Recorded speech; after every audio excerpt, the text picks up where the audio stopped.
The moment Evan Brooks pushed open the wrong door on the 47th floor, he didn't just walk into a billionaire's private sanctuary. He walked into a trap that would either destroy them both or save lives neither of them knew were in danger. What looked like a janitor's careless mistake was actually the first move in a calculated attack, and the woman he accidentally saw vulnerable and exposed would soon become the only person standing between him and disgrace. But before any of that, there was just silence, shock, and the terrible realization that some doors, once opened, change everything. If you're ready to discover how one wrong turn became the beginning of something neither of them could have predicted, stay with me until the end.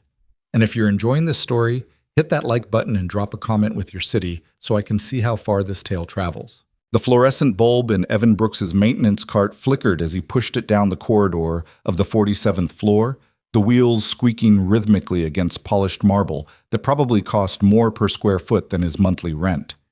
He'd been working in the Meridian Tower for 3 years, and in that time he'd learned the building's rhythms the way a sailor learns the sea, which executives left early on Fridays, which departments ordered too much coffee, which bathrooms had the temperamental plumbing that required his particular touch.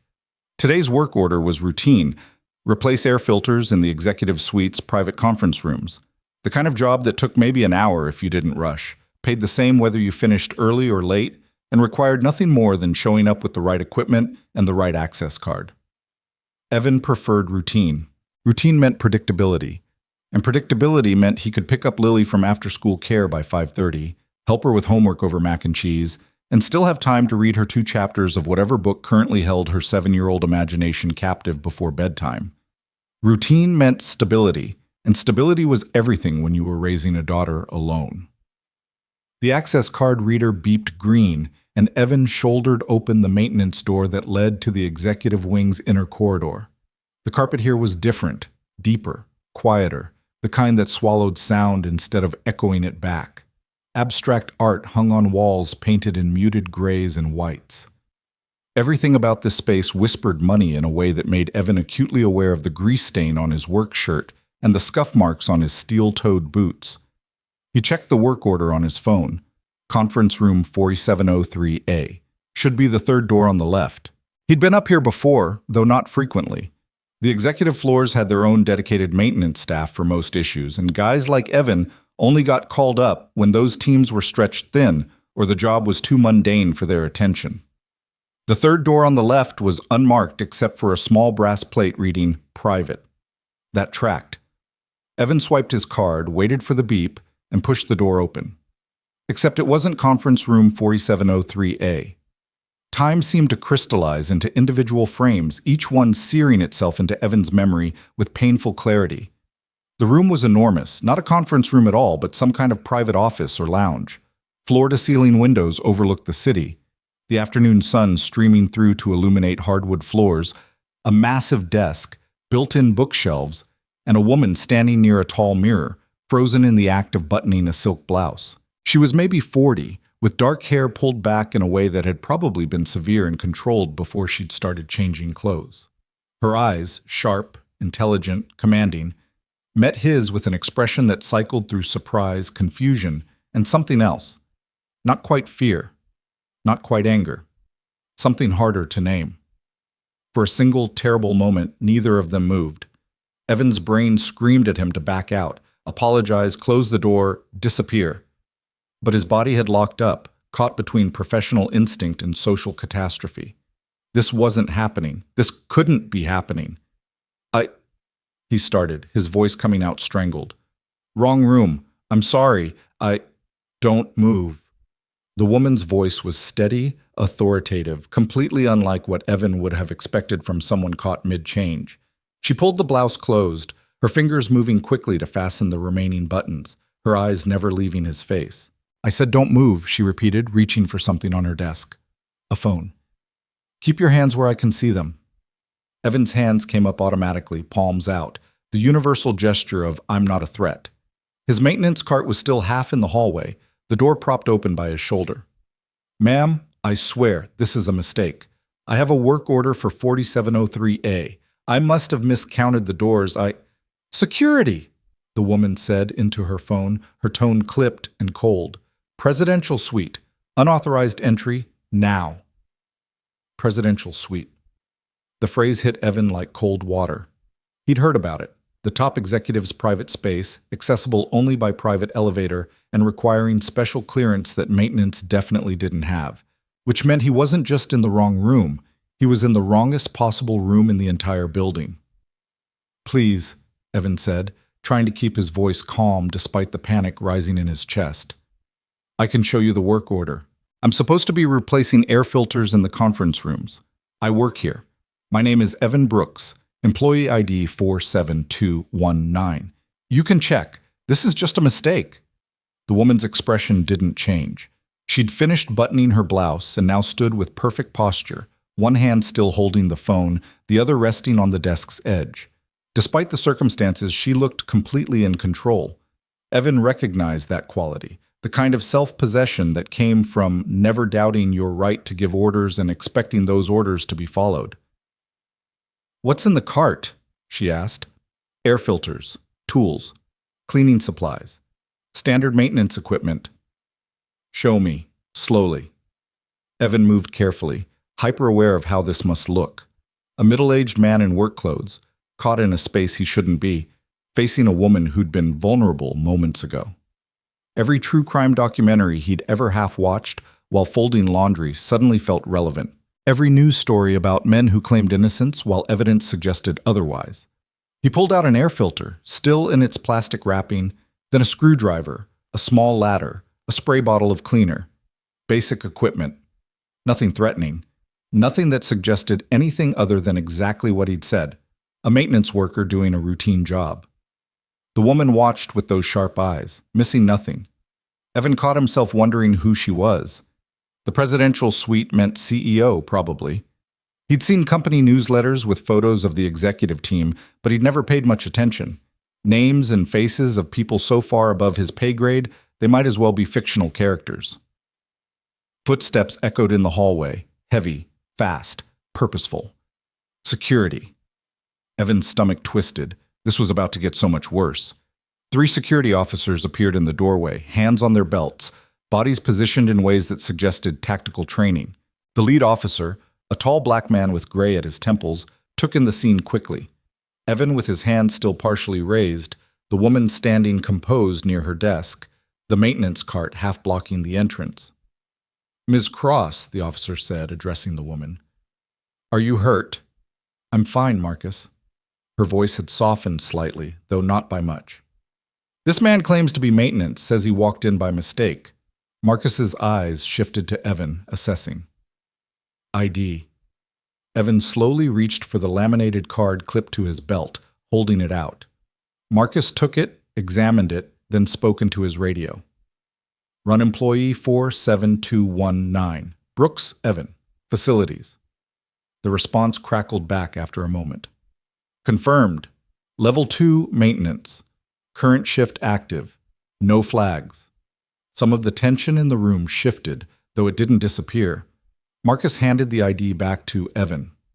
"You have a work order?" "On my phone." Evan pulled it out carefully, opened the app, and showed the screen. "Conference room 4703A. Air filter replacement.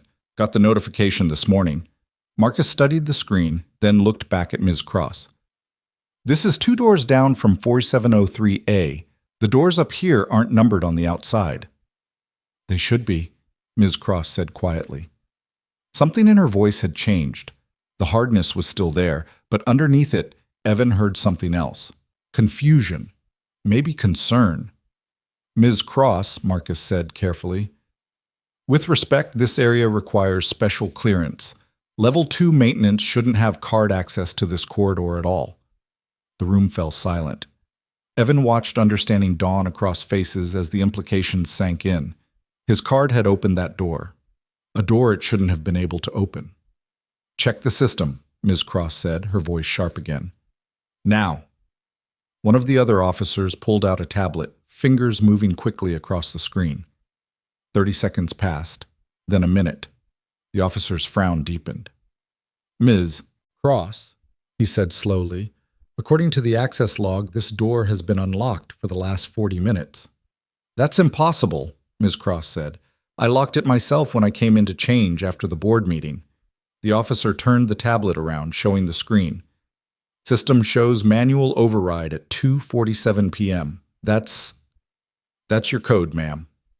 Ms. Cross moved to look at the screen, her composure finally cracking into visible confusion. I didn't override anything. I've been in video meetings since 3 o'clock.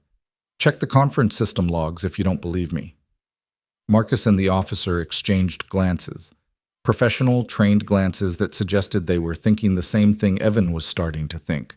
Something was very wrong here. Mr. Brooks, Marcus said, his tone shifting from suspicious to businesslike. Did you notice anything unusual when you entered this corridor? Anyone else around? Any equipment that seemed out of place? Evan thought back, replaying the last 10 minutes in his mind. No, just me. The hallway was empty. Everything looked normal. And your work order, Marcus continued. When did you receive it? This morning, around 9 a.m., I think. I had 3 other jobs before this one. The officer with the tablet was typing again, his frown deepening with each keystroke. The work order was generated at 8:47 this morning from an admin terminal in the facilities office. But, he paused, scrolling through something. That terminal was logged in under credentials that were reported compromised last week. It was supposed to have suspended the account. But they didn't, Ms. Cross said flatly. Apparently not. The pieces were there, scattered across the room like parts of a puzzle, but Evan couldn't quite see how they fit together. Someone had used compromised credentials to generate a fake work order. Someone had overridden the lock on this door using Ms. Cross's own code. Someone had arranged for Evan to walk into this room at exactly the moment when Ms. Cross would be most vulnerable. But why? Ms. Cross, Marcus said quietly, we need to sweep this entire suite for surveillance devices, and we need to pull security footage for this floor going back at least a week. Ms. Cross nodded, but her eyes were on Evan now, studying him with an intensity that made him want to look away.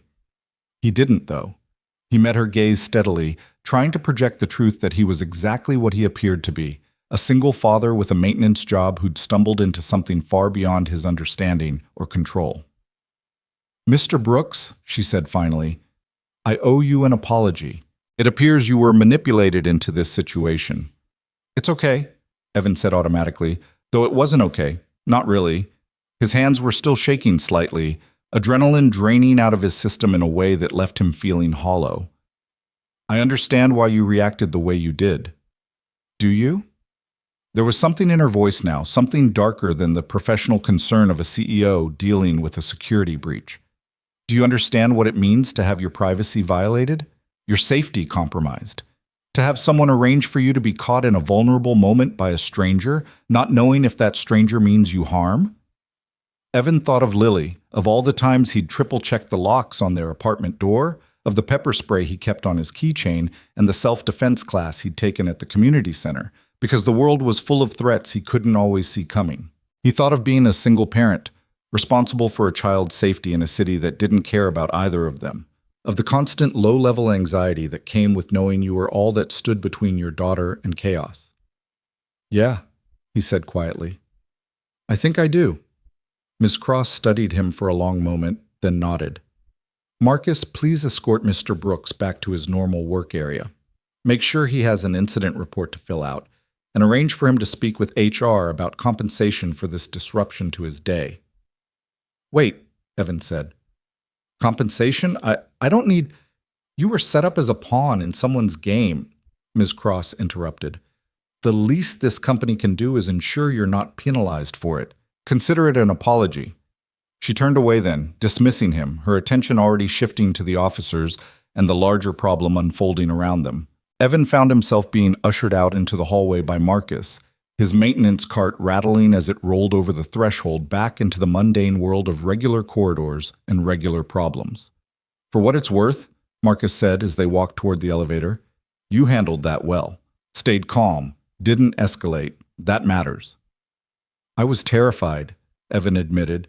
Smart, but you didn't let the terror make you stupid. Marcus pressed the elevator button. That's the difference between someone who survives bad situations and someone who makes them worse. The elevator arrived, and Evan pushed his cart inside. As the doors started to close, Marcus held them open with one hand. "Mr. Brooks," he said seriously, "if anyone approaches you about what happened today, and I mean anyone, press, lawyers, people claiming to be from corporate, you come directly to me. Here's my card. My personal cell is on the back." Evan took the card, his confusion deepening. "Why would anyone—" "Just in case," Marcus said.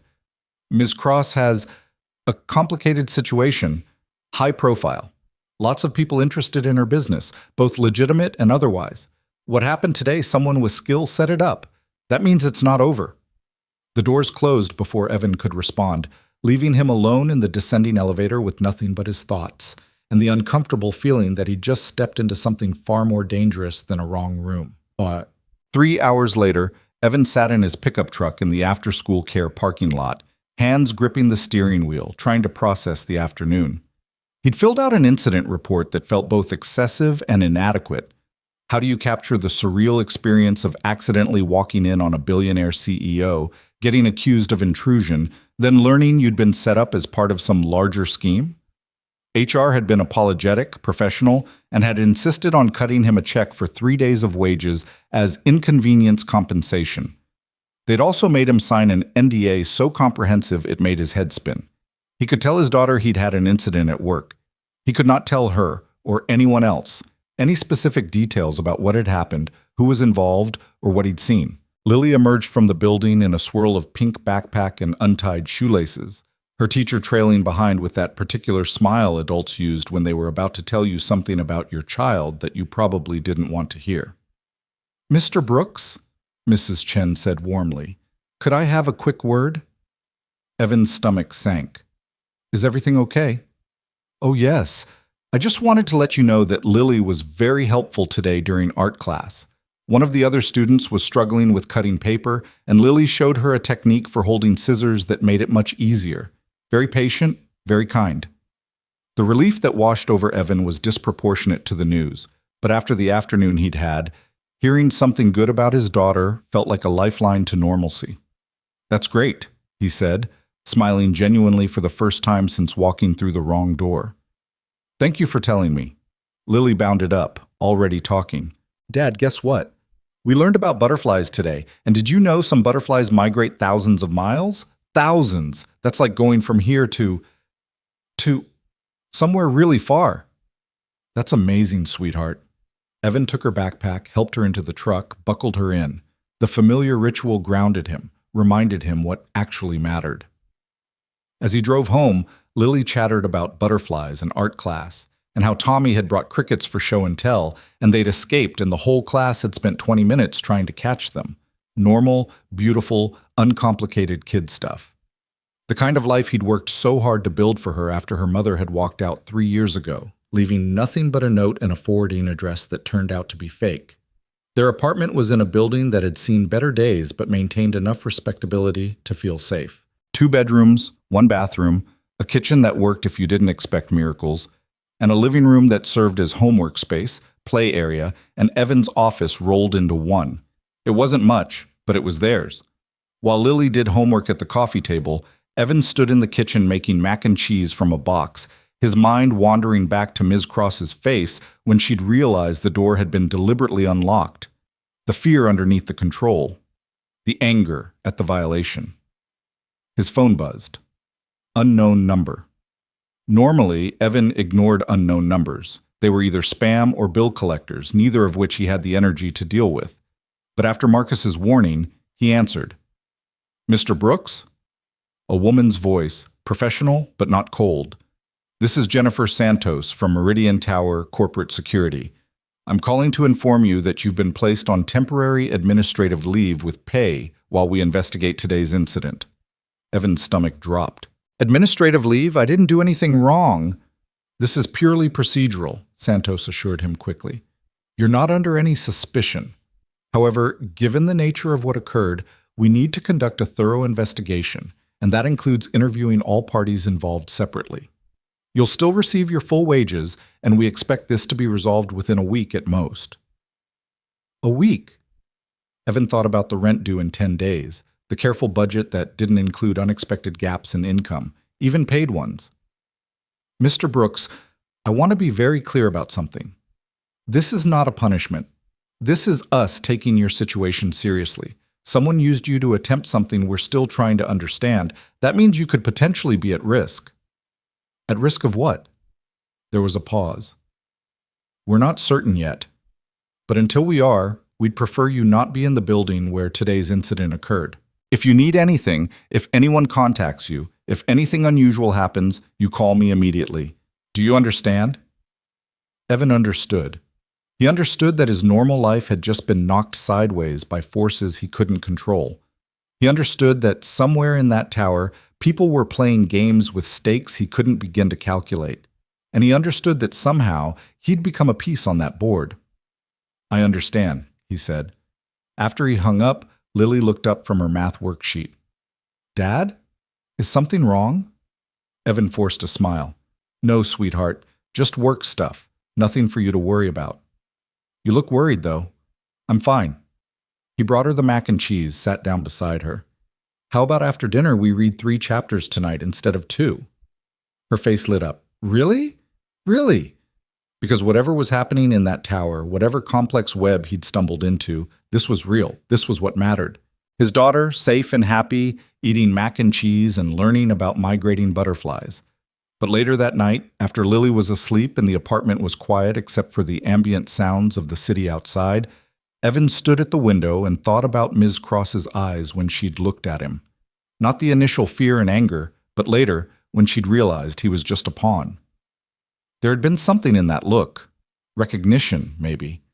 An understanding that sometimes the world forced you into situations you never asked for, and all you could do was try to handle them with whatever dignity you could muster. Evan pulled out Marcus's card, looked at the number written on the back in neat handwriting.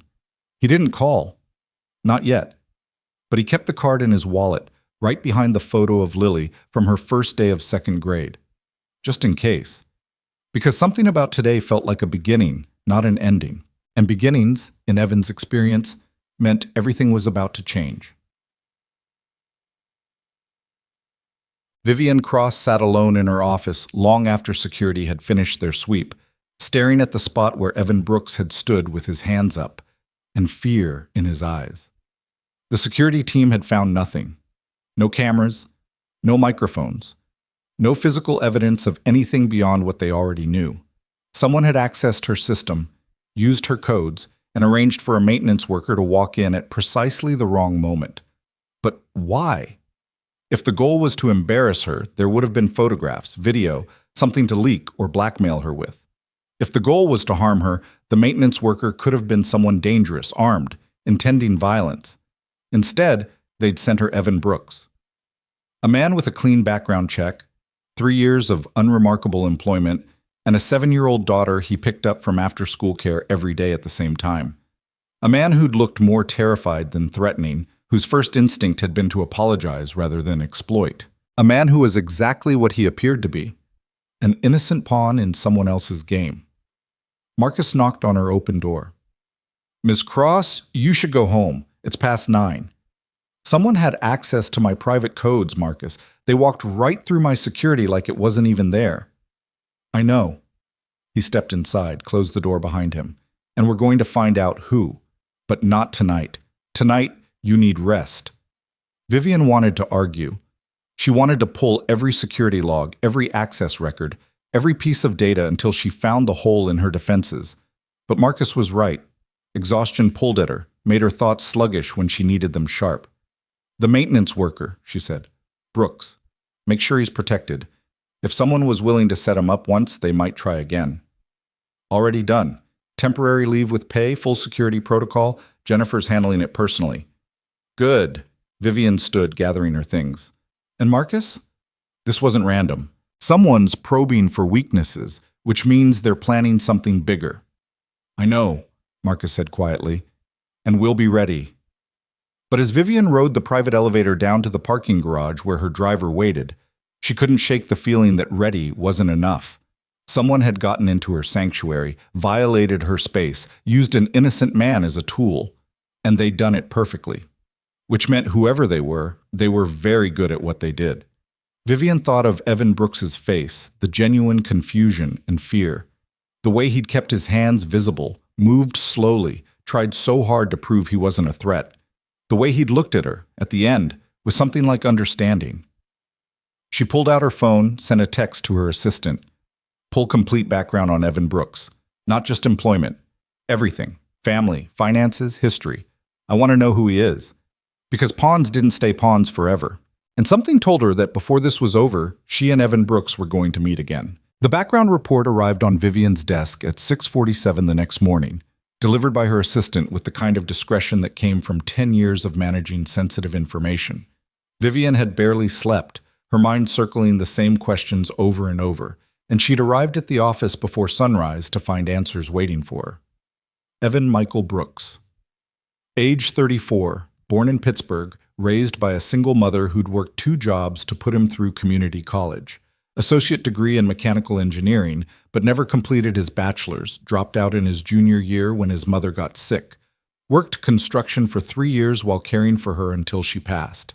Married at 28 to Rachel Summers, divorced at 31. 1 daughter, Lily Ann Brooks, age 7. Full custody, no visitation from the mother, who'd relocated to parts unknown shortly after the divorce was finalized. Employment history showed a pattern. Steady work, nothing glamorous, always choosing stability over advancement. He'd been at Meridian Tower for 3 years, never called in sick, never complained, never caused problems. His supervisor's evaluations were consistent, competent, reliable, keeps to himself. Financial records painted a picture Vivian recognized all too well from her own childhood. Someone managing carefully, balancing on that thin edge between making it and falling behind. Rent paid on time, but never early. Modest savings account, no credit card debt, but no cushion either. The kind of life where a single unexpected expense could trigger a cascade of problems. Nothing in the report suggested anything other than what Evan had claimed. A regular person living a regular life, doing his best to raise his daughter alone, which meant he really had been nothing more than a pawn. Vivian closed the file and stared out at the city waking up below her window. Somewhere out there, Evan Brooks was probably making his daughter breakfast, completely unaware that his background had been dissected by corporate investigators. The thought left a bitter taste in her mouth. Her phone buzzed. Marcus. "We've got something," he said without preamble. "Conference room in 5 minutes." The security team had set up in one of the smaller conference rooms, the kind without windows, where sensitive information could be discussed without worrying about long-range surveillance. 3 officers clustered around a laptop, and Marcus stood at the head of the table, his expression grim. "Show her," he said. The officer at the laptop pulled up security footage, timestamp showing 3 days before the incident. The hallway outside Vivian's suite, empty and quiet. Then a figure appeared, moving with purpose but not haste. Male, medium height, wearing maintenance coveralls and a baseball cap pulled low. He stopped at Vivian's door, pulled out what looked like a tablet, and worked for maybe 2 minutes before the door clicked open. "He's cloning the access codes," Marcus said. "See how he's got the device pressed against the reader? He's pulling the encryption key and uploading new credentials." "How is that possible?" Vivian demanded. "Those readers are supposed to be tamper-proof." "They are, against conventional methods." Marcus nodded to the officer, who pulled up another window showing lines of code. "But this wasn't conventional. Whoever this is, they had access to the manufacturer's proprietary software. The kind of access you can't just buy on the dark web." Vivian felt cold certainty settle in her chest. Inside job. Or someone with connections to our security contractor. Either way, this was planned. Carefully. The footage continued. The figure entered Vivian's suite, stayed for exactly 4 minutes, then exited. The door locked behind him. Nothing appeared disturbed. If they hadn't been specifically looking for this intrusion, they never would have known it happened. "What was he doing in there for 4 minutes?" Vivian asked. "That's what worries me." Marcus pulled up another set of images, these from inside the suite. "We swept for physical devices and found nothing, but 4 minutes is enough time to install something we wouldn't recognize as a threat. A passive RFID scanner, a laser microphone component. Hell, with the right equipment, he could have mapped your entire network topology just by proximity to your devices." "You're saying they've been listening?" "I'm saying they might have been. We've gone through every inch of that suite with electromagnetic scanners and found nothing active. But that doesn't mean there's nothing there, just nothing we can detect with current technology. Vivian forced herself to breathe slowly, to think past the violation and focus on the strategic implications. What about the man in the footage? Can we identify him? We're working on it. The cap and coveralls are generic, available at any work supply store. His gait suggests some training, military or law enforcement, the way he moves efficiently without looking rushed. But his face never comes into clear view. He knew where the cameras were and how to avoid them. Professional. Very. Vivian studied the frozen image on the screen, this figure who'd walked into her private space and done God knows what. What about the work order that sent Brooks to my suite? Where does that thread lead? The officer at the laptop pulled up another document. The compromised credentials used to generate the work order belonged to Karen Hu, facilities admin. Her account was flagged after suspicious activity last week, multiple login attempts from an IP address that traced back to a coffee shop downtown. We suspended access, or thought we did. Turns out the suspension never propagated through the system due to a database synchronization error. Convenient error, Vivian said. Very. We're investigating whether it was genuinely a technical failure or whether someone deliberately prevented the sync. Marcus leaned forward. Ms. Cross, I need to ask you something, and I need you to be completely honest with me. Is there anyone, personal or professional, who might have a specific reason to target you right now? Business rival, disgruntled former employee, anyone with a grudge? Vivian almost laughed. Marcus, I run a multinational corporation. I've made hundreds of decisions that benefited some people and hurt others. The list of people who might have grievances is extensive. Anyone who stands out? She thought about the hostile takeover bid she'd blocked 3 months ago, the executive she'd fired for falsifying reports, the competitor whose market share she'd been systematically eroding for the past year. Business was war, and she'd been fighting on multiple fronts for so long she barely remembered what peace felt like. No one specific, she said finally, but I'll make a list, cross-reference it with people who'd have the resources and connections to pull off something this sophisticated. There's one more thing. Marcus nodded to the officer who pulled up a different video. This is from yesterday, about an hour after the incident with Brooks. Loading dock, east entrance. The footage showed the same figure from before, same coveralls, same cap, climbing into a nondescript white van. But before he closed the door, he looked directly at the camera and smiled. Just for a second. Then he was gone. The certainty in Vivian's chest turned to ice. He wanted us to find this, all of it. The door breach, the work order, that footage. He's showing us how easily he can get in. Which means the incident with Brooks wasn't the objective, Marcus said quietly. It was a demonstration. A demonstration of what? How vulnerable you are. The words hung in the air like a threat. Vivian had spent her entire adult life building walls around herself.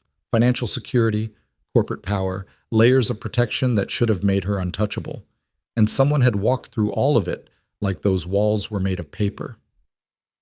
I want 24/7 security, she said, her voice hard. Not just here, my home, my car, anywhere I go regularly. And I want our entire digital infrastructure audited by outside experts, someone we know isn't compromised. Already in motion, Marcus assured her. But, Ms. Cross, there's something else we need to discuss. Brooks. What about him? He's a loose end. Whoever orchestrated this used him to get close to you, even if only for a moment. That makes him a potential liability to them. If they think he saw something, heard something, knows something, he's in danger. Marcus nodded. We've got him on administrative leave, but that only protects him while he's not working. Once he's back to his normal routine, he's exposed, and we have no legal authority to provide him personal protection. Vivian thought of the background report, the picture of a man just trying to get by, raising his daughter alone. The kind of person who became collateral damage in games played by people with resources and ruthlessness he couldn't begin to comprehend. Keep monitoring him, she said, quietly. If anything unusual happens around him, I want to know immediately. And if he's approached, if whoever's behind this tries to use him again, then we'll deal with it. Vivian stood, signaling the meeting was over, But I'm not going to let an innocent man become a casualty because someone decided to use him to get to me. She left the conference room with Marcus trailing behind, her mind already shifting to the dozen other crises that required her attention today. Board meetings, strategic planning sessions, the endless demands of running a corporation that employed thousands of people and generated billions in revenue. The machinery of her life that never stopped, never paused for things like fear or uncertainty. But as she stepped into her private elevator, she caught her reflection in the polished steel doors and saw what she usually kept carefully hidden: the exhaustion, the strain, the cracks in the armor she presented to the world. Someone had violated her sanctuary. Someone had made her feel vulnerable in the one place she should have been safe. And whoever they were, they'd made a critical mistake. They'd assumed she'd be frightened enough to make errors, panicked enough to expose weaknesses. They didn't understand that Vivian Cross had learned a long time ago that fear was just another tool, and vulnerability was just another form of intelligence gathering. The elevator opened onto the executive floor, and Vivian stepped out into her domain, shoulders back, expression controlled. Let them come. She'd be ready. Evan spent his unexpected week off trying to establish a new routine that didn't feel like his life had been knocked off its axis. He took Lily to school, came home to an apartment that felt too empty during work hours, and tried to convince himself that everything was fine. It wasn't fine. On the third day of his administrative leave, a package arrived. No return address, just his name written in neat block letters on brown paper wrapping. Evan stared at it for a long moment before opening it, Marcus's warning echoing in his head about people who might contact him. Inside was a burner phone. Just that. No note, no explanation, nothing to indicate who'd sent it or why. Evan's hand shook slightly as he held it. This was wrong. This was evidence of something, though he couldn't say what. He should call Marcus, report this, let the professionals handle it. The phone rang. Evan nearly dropped it. His heart hammered as he stared at the screen showing an unknown number. Every instinct screamed at him not to answer, to throw the phone away, to pretend it had never arrived. He answered. "Mr. Brooks." The voice was male, calm, almost friendly. "I apologize for the dramatic delivery, but I needed a way to contact you that wouldn't be monitored by Meridian's security team." "Who is this?" "Someone who wants to help you understand what you've stumbled into." "I didn't stumble into anything. I walked into the wrong room because someone set me up." "Very perceptive." "Yes, you were set up, but do you know why?" Evan's mind raced. "To get to Ms. Cross. To violate her privacy or threaten her somehow." "Partially correct, but you're missing the larger picture." The voice remained pleasant, almost conversational. "Tell me, Mr. Brooks, what do you know about Vivian Cross's background?" "Nothing. I don't know anything about her." "Exactly, and that's by design. She spent considerable resources ensuring her past stays buried. But some of us remember. Some of us were there." "There where?" "That's not a conversation for the phone. I'd like to meet with you, somewhere public, somewhere safe. I'll explain everything, why you were chosen, what's really happening at Meridian Tower, and how you can protect yourself and your daughter from becoming collateral damage." The mention of Lily sent ice through Evan's veins. "Don't you dare! I'm not threatening her, Mr. Brooks. I'm trying to warn you that others might. You've been pulled into a situation involving very powerful people with very complicated histories. The best thing you can do is understand what's really happening so you can make informed decisions about how to proceed." "I could just hang up, call security, tell them about this." "You could. And they'd take the phone, investigate, find nothing that leads anywhere. Meanwhile, you'd still be in the dark, still vulnerable. Or you could meet with me, listen to what I have to say, and then decide for yourself what to believe." Evan's mind was spinning. Everything about this felt wrong, dangerous, like a trap closing around him. But the voice on the phone was right about one thing. He was in the dark. Someone had used him, and he had no idea why or what might happen next. "Where?" he asked finally. "Lincoln Park, the big fountain near the south entrance. Tomorrow at 2:00 p.m. Bring the phone, leave yours at home. Come alone." "How do I know this isn't—" The line went dead.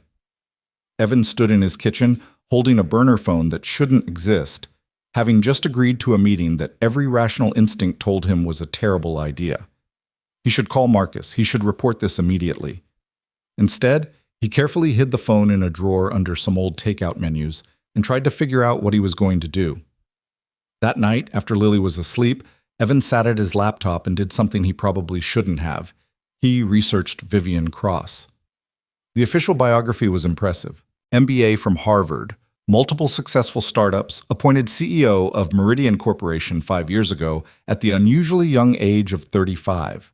She'd stabilized a struggling company and turned it into a major player in the tech sector. Under her leadership, Meridian had acquired 3 competitors and expanded into international markets. But the personal information was sparse. No mention of family, no photos from before her professional career began. No college friends interviewed for puff pieces. No childhood home featured in lifestyle magazines. It was as if Vivian Cross had simply appeared fully formed at age 22, already brilliant and driven and complete. Evan dug deeper, searching for anything that might explain the gap. What he found were forum posts, conspiracy theories, and unsubstantiated rumors, the kind of internet noise that accumulated around any successful public figure. Most of it was garbage, but some of it mentioned a sealed juvenile record, an incident when she was 16 that had never been made public. He was about to close the laptop when he found one more thing, a newspaper article from 18 years ago, barely 2 paragraphs long, about a house fire in a small town outside Boston. 2 casualties. Identities withheld pending family notification. The address meant nothing to Evan, but something about the date nagged at him. He cross-referenced it with Vivian's biography. The fire had occurred exactly 3 weeks before she'd graduated high school and left for college. Maybe it was nothing. Maybe it was coincidence. Or maybe the voice on the phone was right, and there was a whole history he didn't know about. Evan closed the laptop and stared at the dark screen, seeing his own reflection distorted in the black surface. A regular guy, in over his head, trying to decide whether to walk into what might be a trap because not knowing felt more dangerous than knowing. He thought about Lily, sleeping peacefully in her room, trusting him to keep her safe.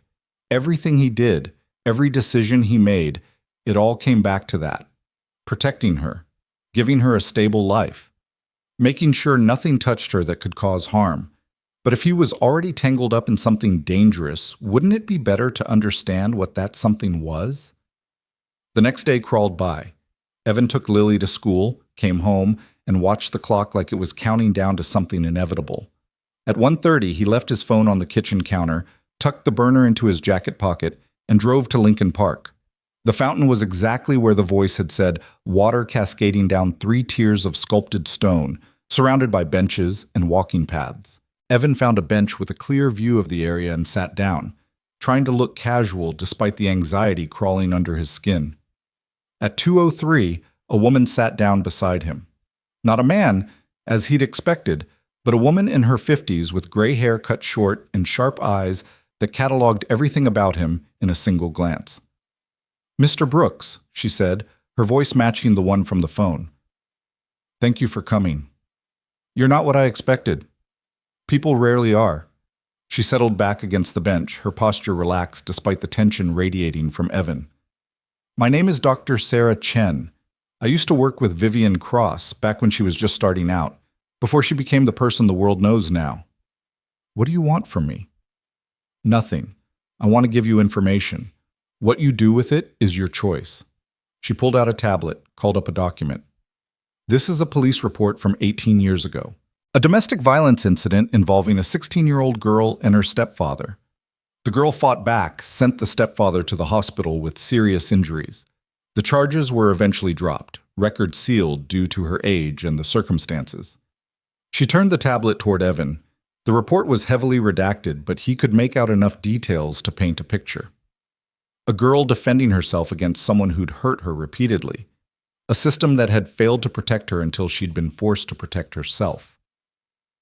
"The girl's name was Vivian Mercer," Dr. Chen continued. "She changed it legally when she turned 18, started over, built a whole new life on top of the old one." Evan looked at the report, then back at Dr. Chen. "Why are you telling me this?" "Because 3 weeks after that incident, there was a fire. The stepfather and the girl's mother died.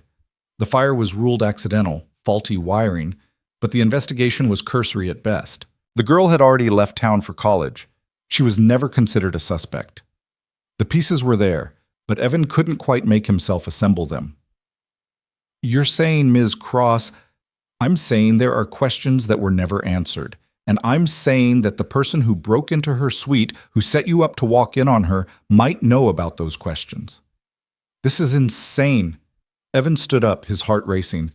"Why are you dragging me into this? I'm nobody. I fix air conditioning units and replace light bulbs. I don't know anything about corporate espionage or buried secrets or whatever this is."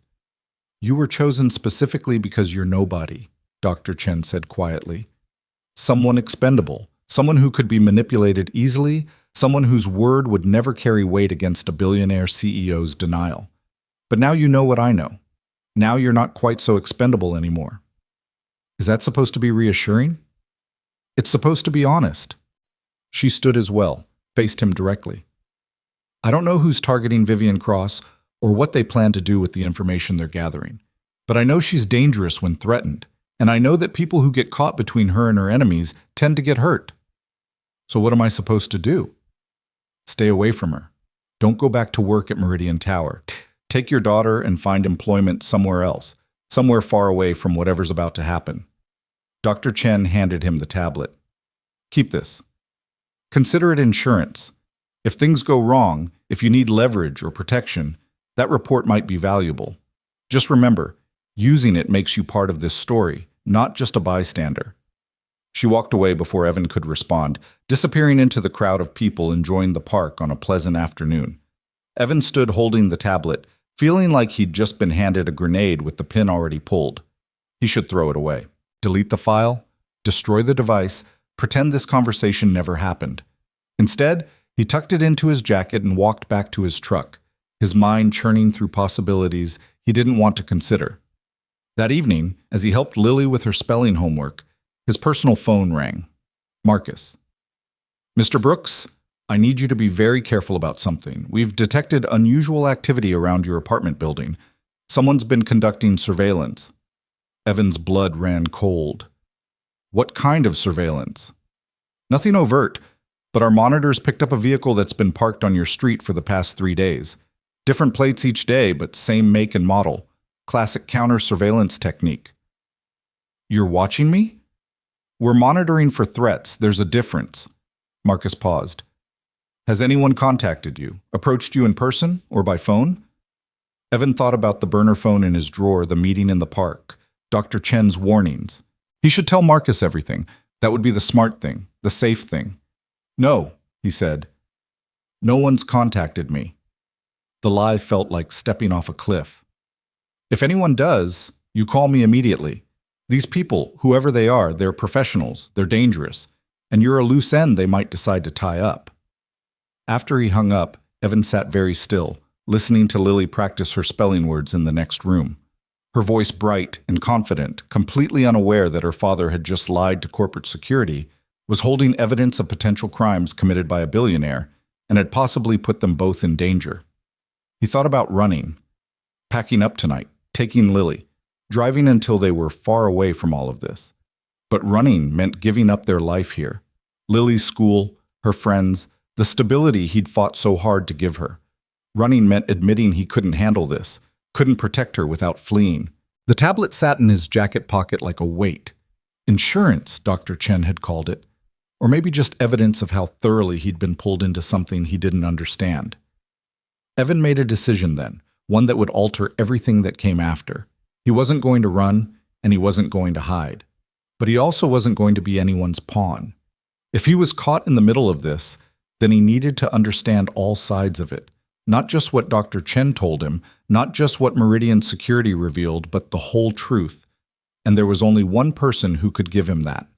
He pulled out his phone and sent a text to the number on Marcus's card. "I need to speak with Ms. Cross. In person. Alone. It's important." The response came 30 seconds later. "Tomorrow, 8 p.m. I'll send you the address." Evan deleted the message thread, put his phone away, and went to help his daughter with her homework, trying to pretend that he hadn't just done something that could either save them or destroy them. In her office 47 floors above the city, Vivian read Marcus's forwarded message and felt something shift in her chest. Evan Brooks wanted to meet. alone. Which meant he knew something, or someone had gotten to him. Either way, tomorrow night would provide answers, and Vivian Cross had always been very good at getting answers when she needed them. The address Marcus sent led Evan to a building he'd never noticed before, tucked between two larger structures in a part of downtown that felt both expensive and deliberately anonymous. No corporate logos, no directory in the lobby, just a security guard who checked his ID against a list and directed him to the 8th floor without a word. Evan had arranged for Mrs. Patterson next door to watch Lily, telling her he had a meeting about his job situation. Not quite a lie, but not quite the truth either. The whole drive over, he'd questioned whether he was making a catastrophic mistake.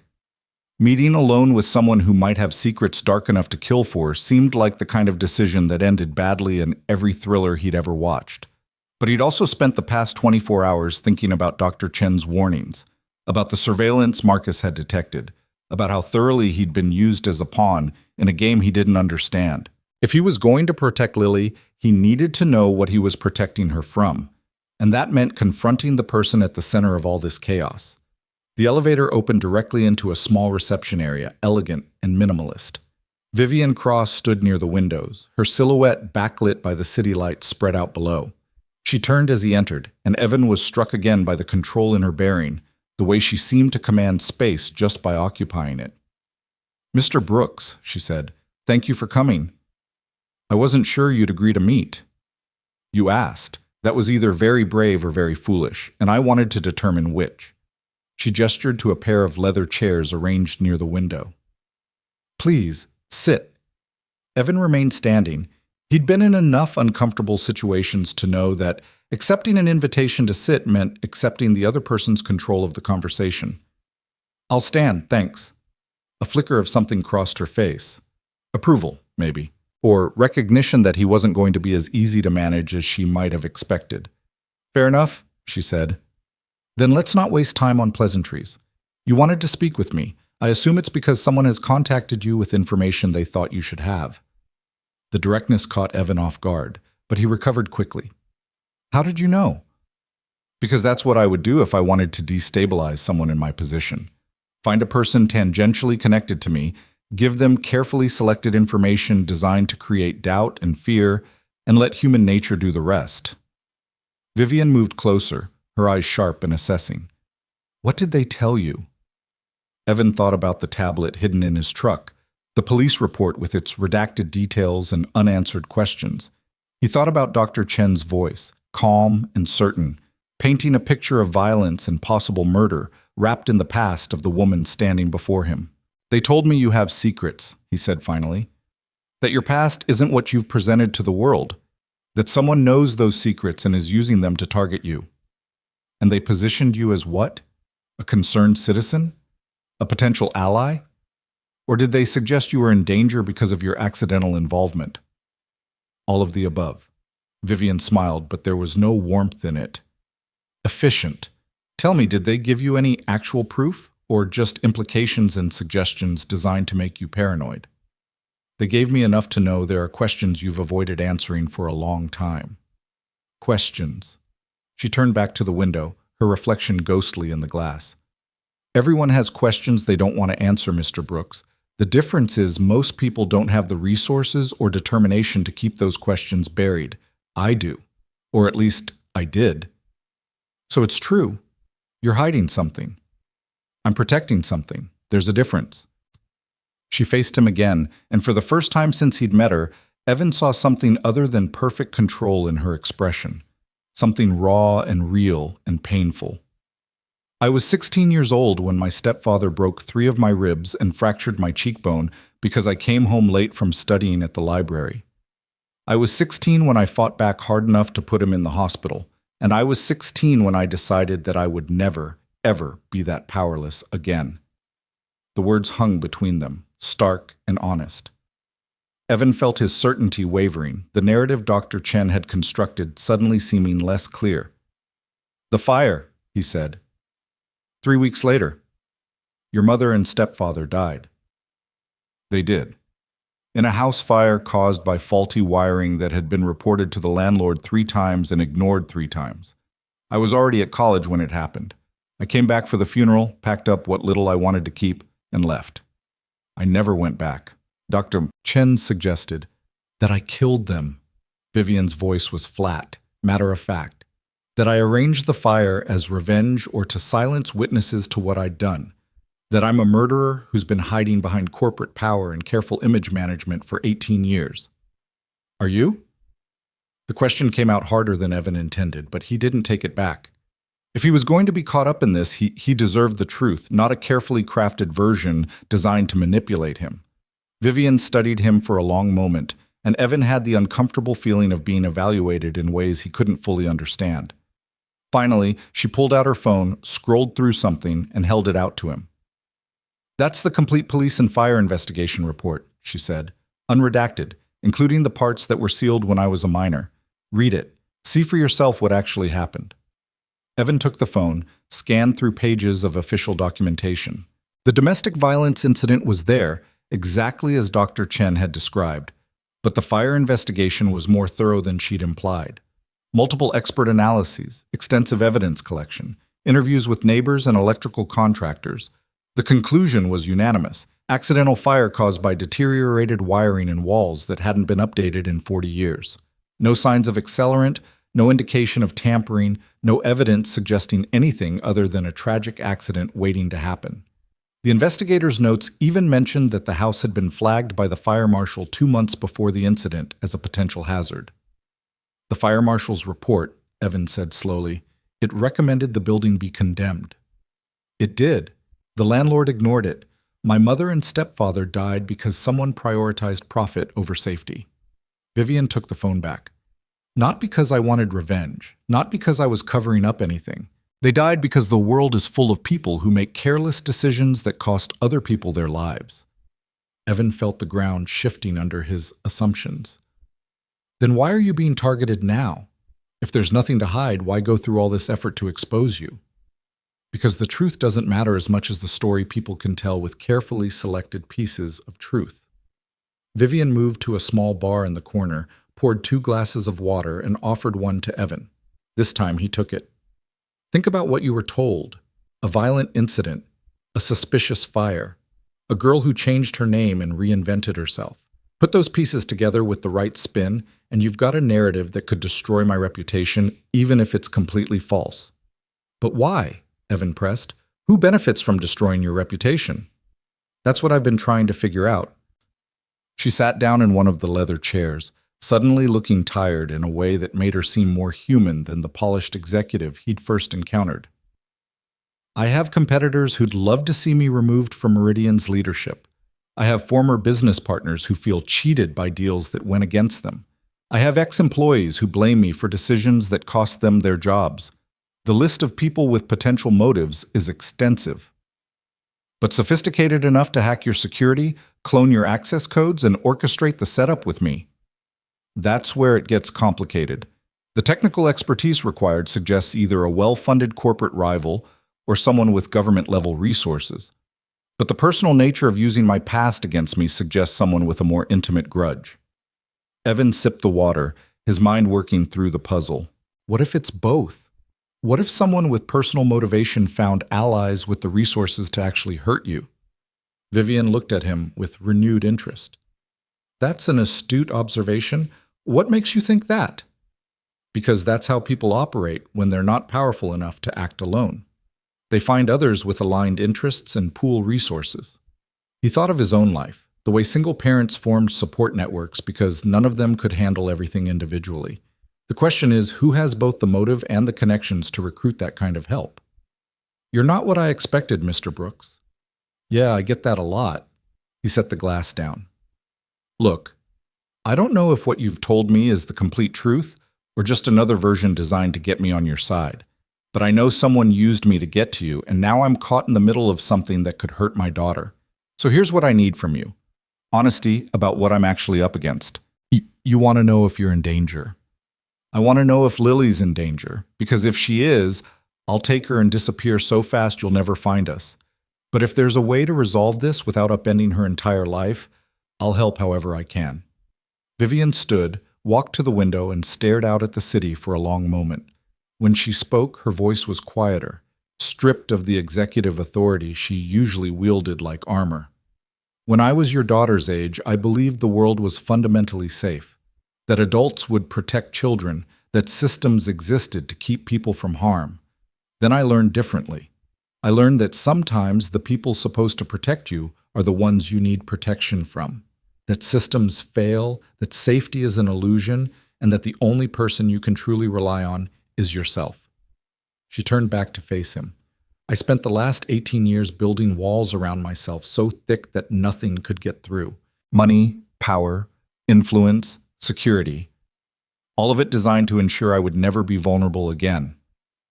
And then someone walked through those walls like they were made of paper, using a maintenance worker with a daughter and a clean background to prove how easily they could reach me. You didn't answer my question. I don't think your daughter is in immediate danger. Whoever's behind this, they're focused on me. You were just a tool, and tools get discarded once they've served their purpose. But she hesitated, and Evan saw something like genuine concern in her eyes. If they think you know something, if they believe you've become more than just a pawn, then yes, you could be at risk. Then I need to know everything, not just what you want me to know, but everything that could affect my daughter's safety. Vivian walked to a desk in the corner, pulled out a thick folder, and handed it to Evan. This is everything my security team has compiled about the incident, the investigation, and the potential suspects. It includes some information about my past that I've kept private for years. Read it, study it, make your own assessment of what you're dealing with. Evan took the folder, feeling its weight both literally and metaphorically. Why are you trusting me with this? Because you asked the right questions. Because you're more concerned about protecting your daughter than protecting yourself. And because if someone's trying to use you against me, I'd rather have you informed and allied than ignorant and manipulated. You want me as an ally. I want you as someone who understands what's really happening and can make informed decisions. What you do with that information is your choice. Evan opened the folder, scanned the first few pages. Security reports, background checks on potential suspects, analysis of the technical methods used in the breach. It was comprehensive in a way that suggested Vivian took threats very seriously. There's something else, Vivian said. The person who contacted you, Dr. Chen, she did work with me about 12 years ago. We had a disagreement about the direction of a project we were developing. She felt I was prioritizing profit over ethical considerations. I felt she was being naive about market realities. She left the company claiming I'd forced her out. I didn't, but I also didn't fight to keep her. So she has a grudge. A 12-year-old grudge that she's apparently nursed into something more active. Whether she's behind the entire operation or just being used to deliver information to you, I don't know yet. But her involvement suggests this is more personal than purely business motivated.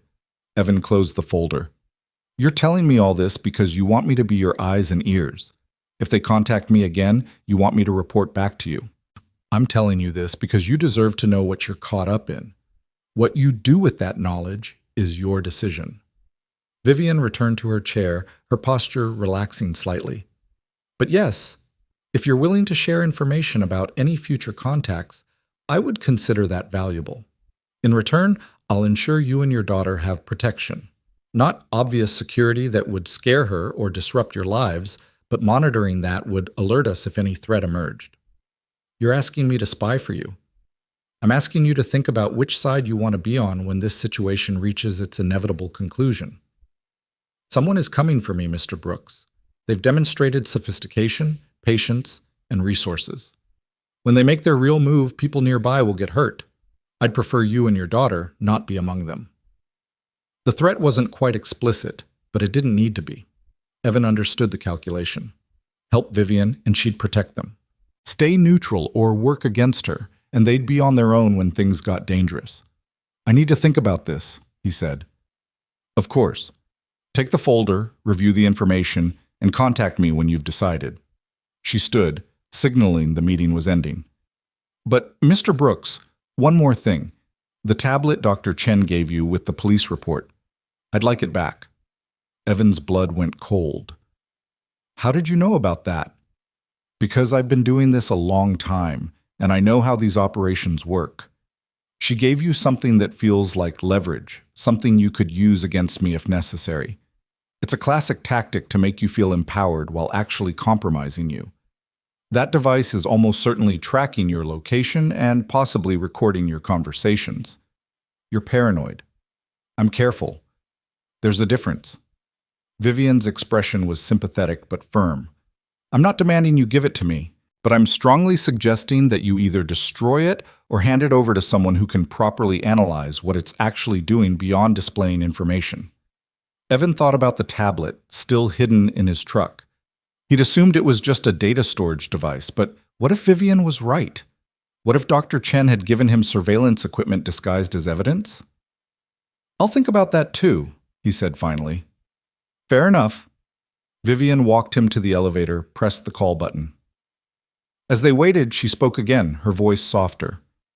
For what it's worth, I believe you're a good father trying to do right by your daughter in a situation you never asked to be part of.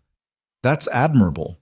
Just remember that sometimes doing right by the people we love means making choices that feel wrong in other ways. The elevator arrived and Evan stepped inside. As the doors began to close, Vivian added one more thing. They'll contact you again, Mr. Brooks. When they do, remember that everyone in this situation is using you for something. The question is who you trust to be honest about what that something is.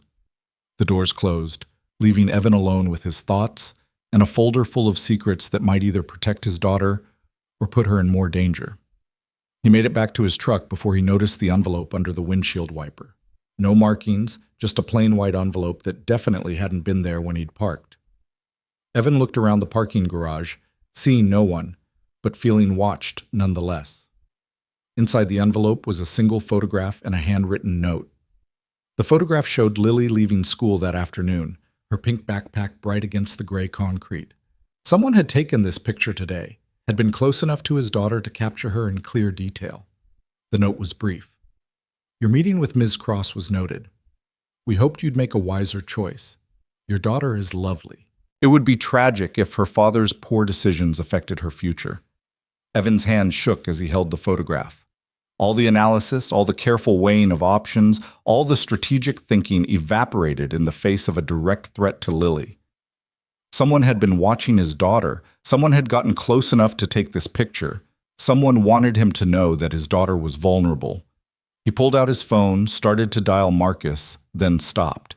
If he reported this, Meridian Security would get involved. There would be investigations, questions, police reports. Lily would be scared. Their lives would be turned upside down. But if he didn't report it, he'd be facing this threat alone. The burner phone in his pocket buzzed. Evan pulled it out, saw a text message from an unknown number. The photograph was just a reminder of what's at stake. We don't want to hurt your daughter. We just want you to stay neutral. Don't help Cross. Don't interfere. Go back to your normal life and let the adults handle their business. Do that, and Lily stays safe. Evan stared at the message, feeling rage and fear warring in his chest. These people, whoever they were, had just crossed a line that made everything else irrelevant. They'd threatened his daughter, they'd used her as leverage, and they'd badly underestimated what a father would do to protect his child. He got into his truck, locked the doors, and opened the folder Vivian had given him. If he was going to protect Lily, he needed to understand everything. Not just what Vivian wanted him to know, or what Dr. Chen had revealed, but the complete picture of what was happening and who was involved. 2 hours later, sitting in his truck with the dome light on, Evan had read through most of the folder. The security analysis was thorough, detailing multiple potential suspects and ranking them by capability and motive. But one name kept appearing in different contexts, always peripheral, never quite central. Dr. Sarah Chen had worked for Meridian 12 years ago on a project involving data security systems. She'd left under disputed circumstances, claiming Vivian had stolen her research and taken credit for her innovations. She'd sued, and the case had been settled confidentially. Since then, she'd worked for several of Meridian's competitors, always in security-related roles, always seeming to move on after a year or two. But the interesting part was her current employer, a private security consulting firm that specialized in corporate espionage and competitive intelligence gathering. Legal, technically, but operating in ethical gray zones that made their work deeply questionable. Evan pulled out his personal phone, did some research on the firm. They'd been involved in several high-profile cases where companies had used legally obtained information to destroy competitors. Nothing illegal, nothing that could be prosecuted, but aggressive and ruthless. The kind of firm that would know how to orchestrate exactly what had happened to him. His phone rang. Unknown number, but not the burner. His actual phone. "Mr. Brooks?" Dr. Chen's voice calm as ever. "I understand you met with Ms. Cross tonight. I hope she was persuasive." "You're having me followed." "We're monitoring the situation. There's a difference." "You photographed my daughter. You threatened her." There was a pause. When Dr. Chen spoke again, her voice had lost some of its calm certainty. "That wasn't us. We would never involve a child." "Bullshit. You've been manipulating me from the beginning. The fake work order, the setup, the meeting in the park. You've been using me to get to Cross, and now you're threatening my daughter to keep me in line." "Mr. Brooks, listen to me carefully. We gave you information. We warned you about Vivian Cross. We did not send you that photograph or that threatening message. That's someone else. Someone who's escalating this situation in ways we never intended." Evan felt the world tilting again. "Someone else? You're saying there's a third party involved?" "We're saying this situation is more complicated than we realized. Vivian Cross has enemies, yes, we're among them. But we're not the only ones, and apparently we're not the most dangerous ones." "Then who sent me the photo?" "We don't know. But we're trying to find out, because if someone's willing to threaten a child to achieve their objectives, they're playing a much more dangerous game than we are." Evan closed his eyes, trying to process this new information. If Dr. Chen was telling the truth, then there were at least 3 factions in play. Vivian and her security team, Dr. Chen and whoever she worked with, and an unknown third party willing to threaten children. If she was lying, then this was another manipulation designed to confuse him and make him distrust everyone. "Why should I believe you?" "You shouldn't. You shouldn't believe anyone right now, including Vivian Cross. But you should protect your daughter, and that means understanding who the real threats are." "Then tell me, who's behind this?" "We're working on that. When we know, we'll share the information. In the meantime, be careful. Watch your daughter closely. And don't assume that Vivian Cross has your best interests at heart just because she's been charming and helpful." The line went dead. Evan sat in the darkness of his truck, surrounded by information that contradicted itself, and people who all claimed to be telling him the truth while clearly pursuing their own agendas. He thought about the photograph of Lily, about how vulnerable she looked in her pink backpack, completely unaware of the threat swirling around her father. He made a decision then, one that felt both reckless and necessary. He was done being anyone's pawn. He was done waiting for others to tell him what was safe and what was dangerous. If someone was threatening his daughter, he'd find out who and deal with them directly. And if that meant working with Vivian Cross or Dr. Chen or against both of them, then that's what he'd do. But first, he needed help from someone he could trust, someone with skills he didn't have and no stake in the corporate games being played around him. Evan pulled up his phone, scrolled through his contacts, and found a name he hadn't called in 3 years. Jimmy Torres, his old construction foreman who'd left the industry to start his own private investigation business, specializing in surveillance and counter-surveillance.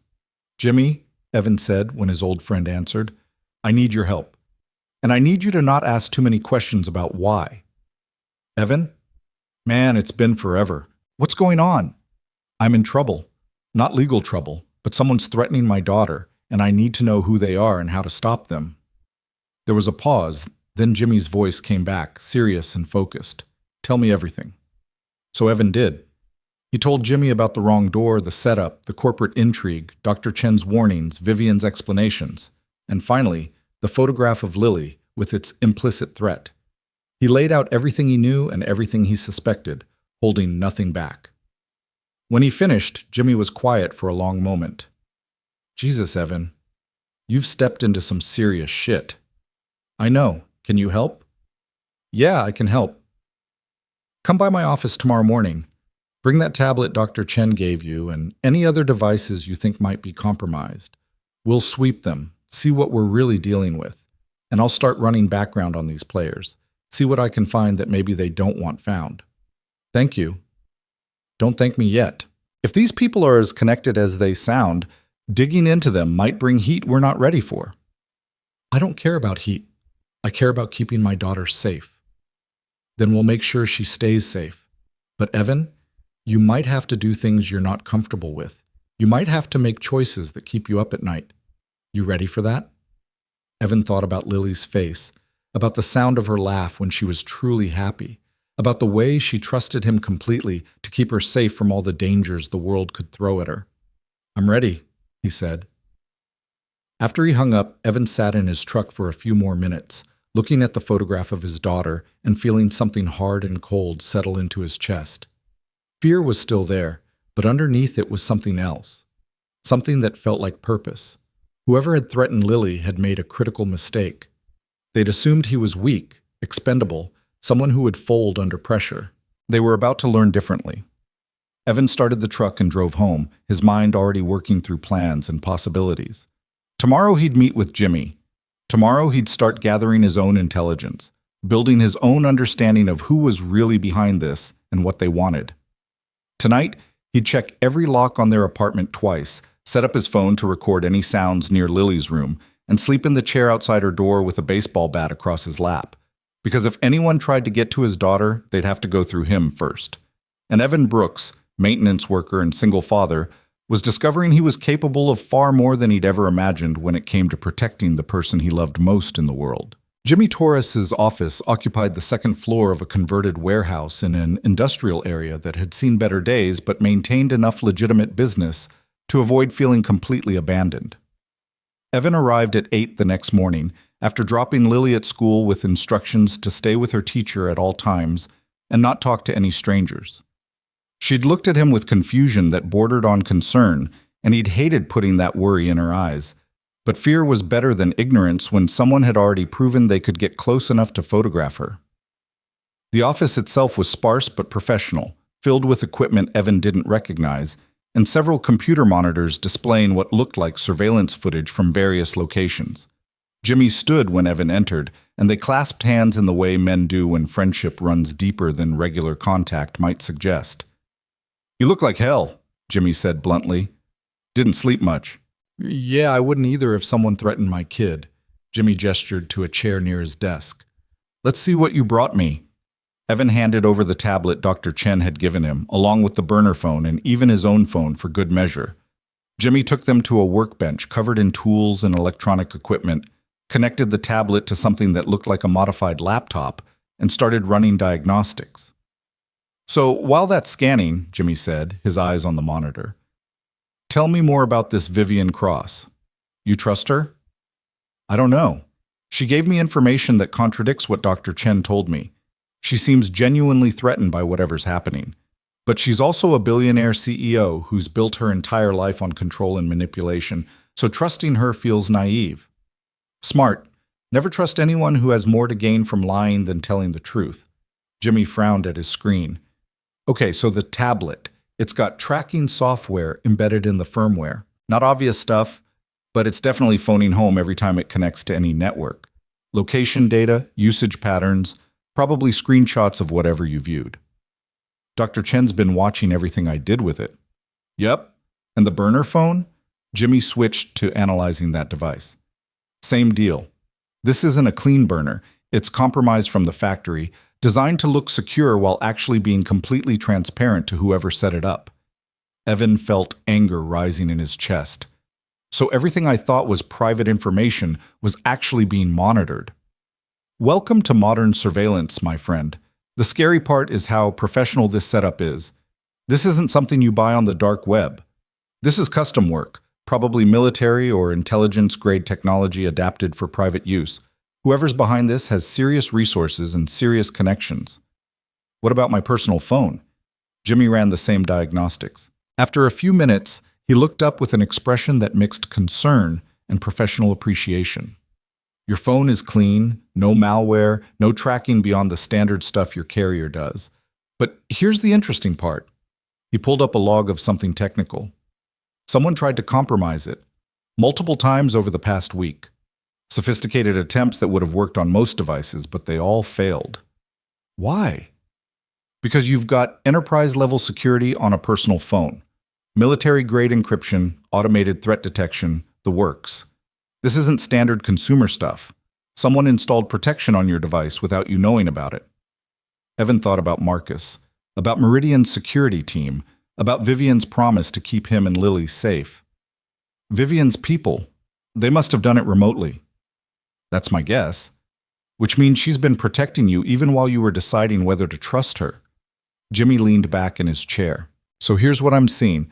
You've got at least two factions actively interested in you. Dr. Chen and whoever she works for, who are using sophisticated surveillance to track your movements and information access. And Vivian Cross's security apparatus, which is apparently trying to protect you from that surveillance. The question is, who took the photo of your daughter? Dr. Chen claimed it wasn't her people. Could be true. Could be a lie designed to make you think there's a third party so you trust her more. Or could actually be true, and there really is someone else in play. Jimmy pulled up something else on his computer. I ran preliminary backgrounds on the key players last night. Dr. Sarah Chen, formerly employed by Meridian Corporation, now working for Sentinel Strategic Solutions. That's a private intelligence firm with clients that include some very questionable corporate entities and at least two foreign governments that aren't exactly allies. She's not just a disgruntled former employee. She's a professional operative working for a company that specializes in industrial espionage and competitive intelligence. The fact that she personally contacted you instead of using intermediaries suggests this is personal for her, but she's got backing from an organization with serious capabilities. Evan processed this information, feeling the situation growing more complex with each revelation. What about the photograph? Can you trace where it came from? Not from the photo itself, but I can analyze the envelope and see if there are any forensic markers. Leave it with me. Jimmy turned back to his monitors. But Evan, here's what concerns me most. You're caught between professional operators who do this for a living, and they're all assuming you're either naive enough to manipulate or scared enough to control. The fact that you came to me suggests you're neither, which is good. But it also means when they realize you're actively investigating instead of just reacting, they're going to escalate. Let them escalate. I need to know who threatened my daughter. I get that. I do. But you need to think strategically here. Right now, you're a pawn everyone's trying to move around the board. The moment you become a player making your own moves, you become a threat, and threats get eliminated. The words hung heavy in the air between them. Evan thought about Lily, about the life he'd built for her, about how easily it could all come apart if he made the wrong choice. I can't just do nothing, he said finally. I can't sit around waiting for someone to decide my daughter's safety doesn't matter anymore. I'm not saying do nothing. I'm saying be smart about how you act. Jimmy pulled out a notebook, started writing. Here's what I suggest. We gather intelligence quietly. I've got contacts in law enforcement, private security, even some people in the intelligence community who owe me favors. We build a complete picture of who's involved, what they want, and what leverage we have. Then, when we understand the full situation, we make our move. How long will that take? A week? Maybe 2 if we're thorough. I don't know if I have 2 weeks. Then we work faster. Jimmy's expression was serious but supportive. But Evan, you need to understand something. Once you start actively investigating these people, there's no going back. You'll be committed to seeing this through, wherever it leads. You ready for that? Evan thought about the photograph, about the implied threat, about the feeling of helplessness that had consumed him sitting in his truck last night. He thought about who he'd been before walking through that wrong door, a maintenance worker content with anonymity and stability, and who he was becoming now, someone willing to fight back against forces far more powerful than himself. I'm ready, he said. They spent the next 3 hours planning. Jimmy outlined a strategy for gathering information without alerting the various parties to what they were doing. He'd use his law enforcement contacts to pull records on Sentinel Strategic Solutions and their key operatives. He'd tap his corporate security network to gather intelligence on Vivian Cross that went beyond the official biography. And he'd employ some technical surveillance of his own to monitor communications around Evan without anyone knowing they were being watched. One more thing, Jimmy said as Evan prepared to leave. You need to decide how much you're going to share with Vivian Cross. She's clearly got resources that could help us, but she's also got her own agenda. Using her information without becoming obligated to her is a delicate balance. I'll figure it out. Yeah, I bet you will. Jimmy walked him to the door. Hey, Evan. For what it's worth, I'm glad you called me. Whatever happens, at least you're not facing this alone anymore. The words settled something in Evan's chest that had been tight since he'd found the photograph. He wasn't alone. He had an ally, someone with skills and resources who'd help protect Lily without trying to manipulate him for their own purposes. As Evan drove back toward his apartment, his phone rang. Marcus. Mr. Brooks, we need to talk. In person. Can you come to the tower? I'm on administrative leave, remember? This isn't about your employment status. It's about your safety. Something's happened that changes the situation. Marcus's voice was tight with controlled urgency. Please. It's important. Evan thought about ignoring the request, but curiosity and concern overrode caution. I'll be there in 20 minutes. The tower felt different entering it now, knowing what he knew about the surveillance and security systems, the hidden wars being fought in its corridors. Marcus met him in the lobby and escorted him to a secure conference room that Evan recognized from his first encounter with security after the incident. Vivian Cross was already there, along with two other people Evan didn't recognize. A man in his 50s wearing an expensive suit, and a woman maybe 30 with the alert, assessing eyes of someone trained to notice everything. Mr. Brooks? Vivian said, standing as he entered. Thank you for coming. This is Robert Chen, my corporate attorney, and Agent Lisa Morrison from the FBI. Evan felt his stomach drop. FBI? Agent Morrison extended her hand, her grip firm and professional. Mr. Brooks, I understand this situation has been stressful for you. I'm here because what began as a corporate security incident has escalated into something that falls under federal jurisdiction. I don't understand. Sit down, Vivian said, her tone gentle but firm. This will take some explanation. Evan sat, his mind racing through implications and possibilities. Federal involvement meant this was bigger than corporate espionage. It meant crimes that crossed state lines or involved national security. It meant he'd stumbled into something far more serious than he'd imagined. Agent Morrison pulled out a tablet, called up a series of photographs. Are you familiar with any of these individuals? Evan studied the images. Most were unfamiliar, but one caught his attention. Dr. Sarah Chen, though the photo was from many years ago and labeled with a different name. That one, he said, pointing. I know her as Dr. Sarah Chen. She contacted me, gave me information about Ms. Cross. Her real name is Sarah Zhao, Morrison said. She's a foreign intelligence operative who's been operating under various identities in the United States for approximately 15 years. She worked for Meridian Corporation under false credentials, gained access to classified technology the company was developing for the Department of Defense, and has been selling information to hostile foreign governments ever since. The room seemed to tilt. Evan gripped the edge of the table, trying to process what he was hearing. She told me she was a former employee with a grudge. She gave me information about Ms. Cross's past. Information designed to manipulate you into distrusting Ms. Cross and potentially helping Zhao access sensitive areas of this building. Morrison pulled up more documents. We've been tracking Zhao for 3 years, waiting for her to make a move significant enough that we could arrest her entire network, not just her. When Meridian's security team reported the breach involving you, it triggered alerts in our system. We realized Zhao was making her play. Her play for what? Vivian spoke up. Meridian holds several defense contracts involving advanced encryption technology. Technology that, if compromised, would give hostile nations the ability to crack secure communications used by our military and intelligence agencies. That's why I was appointed CEO 5 years ago. My background isn't just business. I spent 6 years working in signals intelligence before going to business school. The government wanted someone with security clearance and understanding of the technology in charge of protecting it. Evan looked at her with new understanding. You're not just a CEO. You're an asset.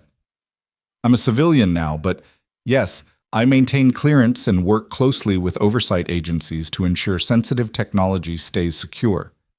Vivian's expression was carefully controlled. When the breach occurred, when you walked into my suite, we initially thought it was exactly what it appeared to be, an embarrassing incident caused by a security failure. But the more we investigated, the more we realized it was the opening move in something much larger. Agent Morrison took over again. Zhao's pattern is to identify pressure points, create chaos and confusion, then exploit the resulting gaps in security to access what she's really after. Using you to embarrass Ms. Cross, making you question her integrity, positioning herself as a concerned whistleblower, all of that was designed to distract from her real objective. Which is? There's a secure server room on the 63rd floor.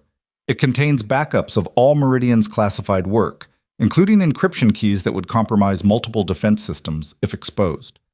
Zhao needs physical access to that room to bypass the air-gapped security, but it requires biometric authentication from someone with appropriate clearance, and it requires that person to be under duress or coercion so their entry appears legitimate rather than triggering additional security protocols. Evan felt cold understanding wash over him.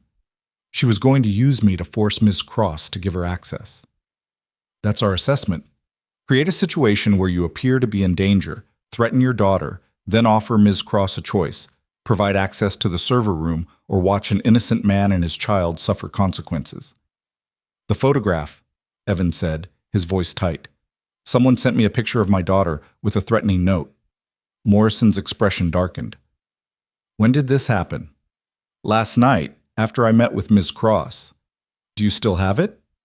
Evan pulled out the envelope he'd taken to Jimmy's office, handed it to Morrison. She examined it carefully, then looked at Vivian with an expression that suggested they'd just confirmed something they'd suspected. This is Zhao's work, Morrison said. We've seen this pattern before. Targeted, personal threats designed to create maximum fear with minimum actual risk. She photographs the target, proves she can get close, then leverages that fear to control behavior. So, my daughter's not actually in danger? I didn't say that. Morrison's tone was firm but not unkind. Zhao is a professional who prefers manipulation to violence, but she's also demonstrated willingness to escalate when necessary. The fact that she threatened your daughter means she sees you as crucial to her plan, which means, yes, there's real danger here. Evan felt rage building in his chest, hot and consuming. Then arrest her. You know who she is, where she is. End this. It's not that simple, Robert Chen, the attorney, spoke for the first time. His voice was measured, careful. Agent Morrison's investigation requires building a case that includes Zhao's entire network. Arresting her prematurely would alert her associates and allow them to disappear. The Bureau needs more time to identify all the players and gather sufficient evidence for prosecution. How much more time? We're close, Morrison said. Days, not weeks. Zhao's planning something soon. We can feel it. But we need to catch her in the act of actually attempting to access the classified material. That's when we'll have irrefutable evidence not just of espionage, but of conspiracy to commit it. And in the meantime, my daughter's a target. In the meantime, we protect your daughter. Vivian leaned forward, her eyes intense and focused. Mr. Brooks, I know you have no reason to trust me completely. I know this situation has given you every reason to be suspicious of everyone involved. But I'm asking you to work with us. Let us put protective surveillance on your daughter, on your apartment, on anywhere you go regularly. Let us keep you both safe while the FBI finishes building their case. Evan wanted to refuse. Every instinct screamed at him to take Lily and run, to get as far away from this insanity as possible. But he also understood that running wouldn't solve anything. If Zhao was as professional as they claimed, she'd find him eventually. And then he'd be facing her without any of the resources currently being offered to protect him. What do you need from me? He asked finally. We need you to go back to your normal routine, Morrison said. Act like you're scared but compliant. If Zhao contacts you again, which we expect she will, you engage with her, find out what she wants, what her timeline is, what her specific demands might be. We'll have you wired so we can monitor everything. The moment she makes an overt move toward the classified material, we move in and arrest her entire operation. You want me to be bait. We want you to help us catch a dangerous foreign operative before she steals technology that could cost American lives. Morrison's voice was hard now, demanding. I understand this isn't what you signed up for when you took a maintenance job, but you're involved now, whether you like it or not. The question is whether you're going to help us resolve this safely or whether you're going to try to handle it yourself and potentially make everything worse. Evan thought about Jimmy's advice, about gathering intelligence and making strategic moves. But this was different. This wasn't corporate intrigue or personal grudges. This was national security, federal crimes, and professional spies who played for stakes far beyond anything he'd imagined. If I do this, he said slowly, I want guarantees. Written guarantees that my daughter will be protected. That if anything goes wrong, you'll get her to safety before worrying about your investigation. That her welfare comes first, not your case. Morrison and the attorney exchanged glances. Then Morrison nodded. We can arrange that. Protective custody protocols for your daughter, triggered automatically if any threat materializes. She'll be guarded by federal agents, moved to a secure location if necessary, and kept completely safe until this is resolved. And after? When this is over, assuming we all survive it? You go back to your life, Vivian said. No obligations, no strings attached. If you want to continue working at Meridian, you'll have a position. If you want to go somewhere else, I'll provide references and compensation that ensures you and your daughter have stability. Your choice. Evan studied the faces around the table, trying to read their true intentions beneath the professional masks. Morrison seemed genuinely committed to stopping Zhao, though he suspected her concern for him and Lily was secondary to her larger mission. The attorney was clearly there to protect Meridian's interests, which might align with Evan's safety but weren't primarily focused on it. And Vivian, complicated and controlled, seemed to genuinely want to protect him, but also needed him functional and compliant to resolve her own crisis. I'll do it, he said finally, but I have conditions beyond my daughter's protection. Name them, Morrison said. I want complete transparency about what you're asking me to do. No surprises, no sudden changes in plan that put me in danger without warning. I want to know exactly what risks I'm taking and why. Agreed. And I want regular updates on the investigation. Not just when you need something from me, but constant communication so I understand what's happening and can make informed decisions about my own safety. Morrison hesitated, then nodded. Within the bounds of operational security, yes.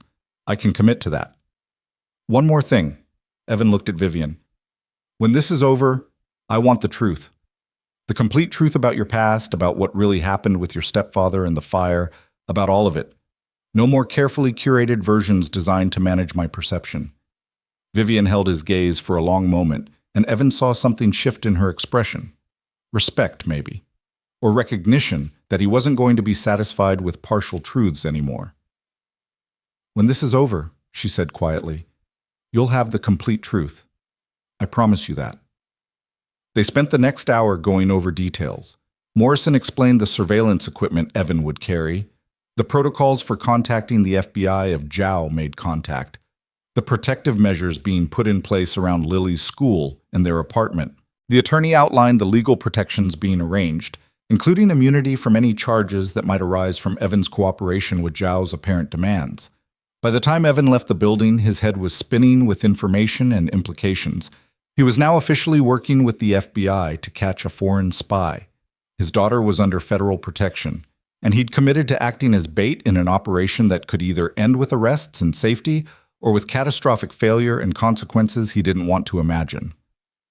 He drove to pick up Lily from school, hyper-aware of the surveillance team Morrison had assigned to follow him. They were professional enough that he couldn't spot them directly, but knowing they were there felt both reassuring and claustrophobic. His life was no longer entirely his own. Every move was being watched, analyzed, incorporated into some larger strategic plan. Lily bounced into the truck full of stories about her day, completely oblivious to the federal agents watching from 3 different vehicles positioned around the school. Evan forced himself to smile, to engage with her chatter about art class and the spelling test she'd aced, all while scanning the parking lot for any signs of Zhao or her associates. Dad, you're acting weird, Lily said as they drove home. Just tired, sweetheart. You've been tired a lot lately. I know, work stuff, but it'll get better soon. She studied him with the unnervingly perceptive gaze children sometimes develop when they sense adults are keeping secrets. Is everything okay? Really okay? Evan wanted to lie, to reassure her that everything was fine, but he also knew that children could sense dishonesty, and maintaining her trust was crucial if he was going to keep her safe. Things are a little complicated right now, he said carefully. But I'm handling it, and you're safe. That's the most important thing. You're safe, and I'm making sure you stay that way. Promise? I promise. She seemed satisfied with that, turning her attention back to describing the butterfly life cycle project her class was starting. Evan drove home, parked in their usual spot, and walked her upstairs with one hand on her shoulder and his eyes constantly scanning their surroundings. Inside the apartment, he noticed small things that had changed. A smoke detector that looked slightly newer than the others. A power outlet that sat at a marginally different angle. The FBI had been here, installing their surveillance equipment while he'd been at the meeting. His home was now a monitored space, his privacy sacrificed for security. That night, after Lily was asleep, Evan sat at his kitchen table with the equipment Morrison had given him. A tiny microphone that clipped inside his collar, virtually invisible. A panic button disguised as a key fob. And a modified phone that looked identical to his regular device, but was actually hardened against tampering and equipped with direct emergency communication to the FBI team. He thought about calling Jimmy, updating him on the federal involvement, but Morrison had been clear. The fewer people who knew about the operation, the better. Jimmy would understand eventually, but for now, Evan was on his own in a way that felt both isolating and strangely clarifying. His phone buzzed. The burner phone Zhao had given him, which Morrison's team had modified to allow them to monitor all communications. A text message appeared. Tomorrow night. Storm approaching the city. Power may become unreliable. That's when we'll need your cooperation. Be ready. Evan stared at the message, his heart rate accelerating. This was it. The move Morrison had predicted, coming faster than expected. Tomorrow night, whatever Zhao was planning would happen. He texted back, keeping his response simple as Morrison had instructed. What do you need me to do? The response came immediately. Just be available. We'll contact you with specific instructions when the time comes. And Mr. Brooks, don't do anything foolish like contacting authorities. Your daughter's safety depends on your complete cooperation. The threat was explicit now, no longer veiled in careful language. Evan felt rage and fear warring in his chest, but he forced himself to respond calmly. I understand. He immediately called the number Morrison had given him, reported the exchange. She answered on the first ring, her voice alert despite the late hour. We saw the messages, she said. The storm angle is smart. During severe weather, security systems can become unreliable, backup power creates vulnerabilities, and emergency protocols distract personnel. She's planning to use the chaos to make her move. What do I do? Exactly what she asks. We'll have additional teams in position tomorrow. When she makes contact with specific demands, you comply. Lead her toward the server room like she wants. But Mr. Brooks? Morrison's voice became harder. If at any point you feel like this is going wrong, if you sense danger that we're not seeing, you use that panic button immediately. Your safety and your daughter's safety matter more than this arrest. Do you understand? I understand. After he hung up, Evan stood at Lily's bedroom door, watching her sleep peacefully with her stuffed rabbit clutched against her chest. She looked so small, so vulnerable, so completely trusting that her father would keep her safe from all the dangers the world could throw at them. Tomorrow night, a storm would hit the city. And in that storm, Zhao would make her move. The FBI would attempt to stop her, and Evan would be caught in the middle, trying to protect his daughter while playing a role in something far larger than himself. He thought about the man he'd been 2 weeks ago, content with his quiet life and simple routine. That man felt like a stranger now. Everything had changed with one wrong door, one moment of being in the wrong place at the wrong time. Or maybe, Evan thought as he watched his daughter sleep, maybe he'd always been capable of this. Maybe the quiet maintenance worker had always contained the capacity to face down foreign spies and federal investigations when his daughter's safety was threatened. Maybe crisis didn't change people so much as reveal who they'd always been underneath the ordinary surface. Tomorrow would tell him which version was true. Tonight, he just stood guard, watching over the most important person in his world and preparing himself for whatever was coming with the storm. The storm arrived exactly as predicted, rolling into the city with the kind of dramatic intensity that made the evening news lead with warnings about staying indoors. Evan watched from his apartment window as the sky darkened to an unnatural greenish gray, lightning fracturing the clouds in jagged patterns that illuminated the skyline in stuttering bursts. Rain began as scattered drops, then escalated into sheets that battered against the glass with surprising violence. Lily pressed against his side, watching the storm with the mixture of fear and fascination children feel toward powerful natural phenomena. "It's really loud," she said, her voice small. "It is, but we're safe inside."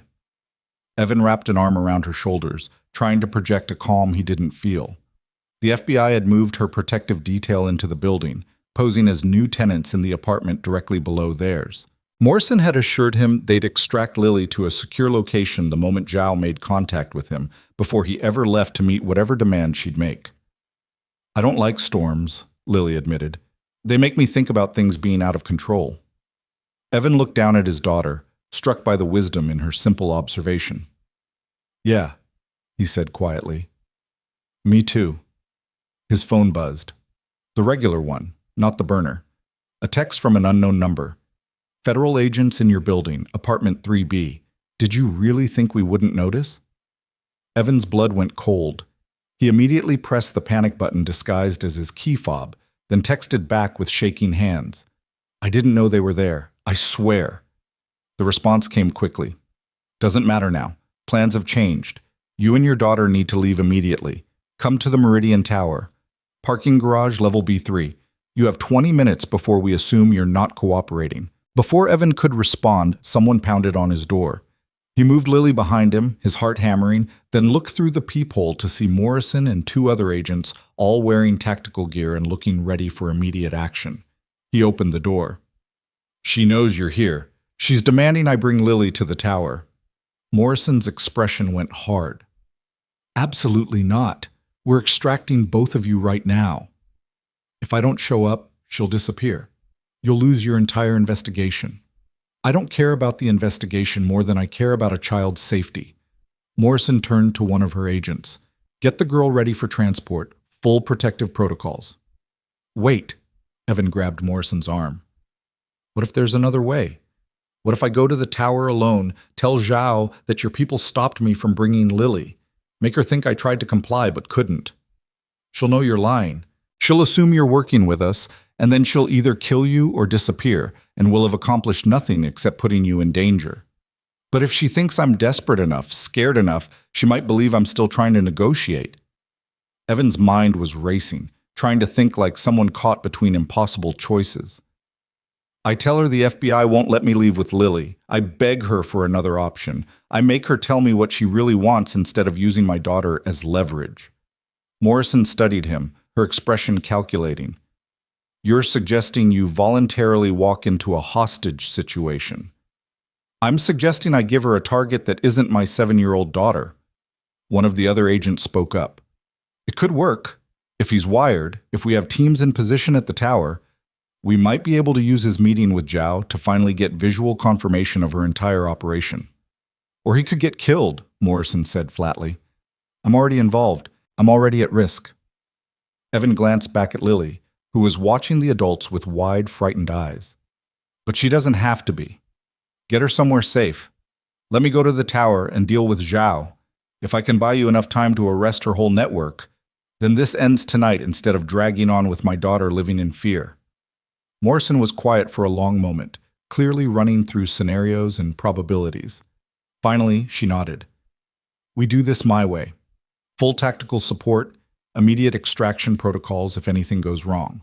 You wear a wire and a tracker. You follow my instructions exactly. And the second I think this is compromised, we pull you out whether you agree or not." Deal. The next 15 minutes were chaos. Federal agents swarmed the apartment, preparing Evan with equipment and going over emergency procedures. Lily was wrapped in a jacket and escorted downstairs by two agents who promised her they were taking her somewhere fun and safe while her daddy handled some boring work stuff. She looked back at Evan with confusion and fear, and he forced himself to smile and wave like this was all completely normal. "I love you, sweetheart," he called out. "I'll see you very soon." "Promise?" Her voice was so small, so scared. "I promise." Then she was gone, hustled out into the storm and into a vehicle that would take her to a federal safehouse outside the city. Evan watched until he couldn't see the taillights anymore, feeling like his heart had been ripped out of his chest and driven away into the darkness. Morrison handed him an earpiece, nearly invisible once positioned. I'll be able to communicate with you through this. You'll hear me, but Zhao won't. Tap your collar twice if you need immediate extraction. Tap it 3 times if you've identified something critical we need to know about. Otherwise, just let the conversation play out naturally. What if she searches me for equipment? The wire is built into your shirt. It would take a professional sweep to detect it, and even then it's designed to look like a manufacturing defect in the fabric. The tracker is subcutaneous, injected under your skin. She'd have to physically cut you open to find it. Evan looked down at his forearm, where Morrison had injected something while explaining the plan. A tiny bump, barely noticeable. The idea that he was literally carrying a tracking device inside his body should have felt invasive, but instead it felt like a lifeline. What do I tell her about Lily? The truth, modified. Say federal agents detained you when you tried to leave. Say they have your daughter in protective custody and won't release her unless you cooperate with them. Tell Zhao you're trapped between 2 impossible choices and you're hoping she can help you find a way out that keeps your daughter safe. Appeal to her humanity. Appeal to her ego. Make her think she's smarter than us, that she can outmaneuver federal law enforcement. Operatives like Zhao have massive egos. Use that. Evan nodded, trying to memorize all the instructions while his mind screamed at him that this was insane, that he should just run, take Lily, and disappear somewhere none of these people could ever find them. But he also knew that running solved nothing. Zhao would find them eventually, and next time there might not be FBI agents ready to intervene. The drive to Meridian Tower took 12 minutes through storm-ravaged streets. Lightning illuminated the building in stark flashes, making it look somehow ominous despite its modern glass and steel construction. Evan parked on level B3 as instructed, killed the engine and sat in the darkness listening to rain hammer against the concrete structure. Morrison's voice came through his earpiece. We have teams positioned on multiple floors, snipers with visual on the garage entrance, tactical units ready to breach if necessary. You're not alone in there. Doesn't feel that way, Evan muttered. I know, but you're doing great. Just remember, Zhao needs you for something that gives you power, even if it doesn't feel like it. Now get out of the truck and head toward the stairwell on the north side. That's where she'll likely make contact. Evan climbed out into the dim garage, his footsteps echoing in the cavernous space. The parking level was nearly empty, just a handful of vehicles scattered across acres of concrete. Emergency lighting cast everything in a sickly yellow glow that made shadows seem deeper and more threatening than they should be. He'd made it maybe 30 feet when a figure stepped out from behind a support column. Not Zhao, but a man Evan didn't recognize. Tall, athletic build, moving with the kind of fluid precision that suggested military training. Mr. Brooks. The man's voice was accented, though Evan couldn't place the origin. I need you to stop there and put your hands where I can see them. Evan complied, raising his hands slowly. I'm just here to talk to Dr. Chen, to work something out. I'm sure you are. The man approached, pulled out a device that looked like a small tablet, and began running it over Evan's body. A scanner, checking for electronics. Evan felt his stomach drop. Morrison had said the equipment was hard to detect, but clearly Zhao was taking no chances. The scanner beeped near Evan's chest, and the man's expression hardened. You're wired. Of course I'm wired. The FBI showed up at my apartment. They have my daughter. You think they'd just let me walk out without monitoring what I do? Evan kept his voice desperate, scared, exactly what someone in his supposed situation would sound like. They said if I cooperate with them, they'll keep Lily safe. If I don't, they'll charge me with conspiracy or obstruction or whatever else they can make stick. I'm trapped, and I don't know what to do. The man studied him, the scanner still in his hand. Dr. Chen anticipated this possibility. Come with me. He led Evan toward the stairwell, moving with constant awareness of their surroundings. Through his earpiece, Evan heard Morrison coordinating with her teams, tracking their movement through the building.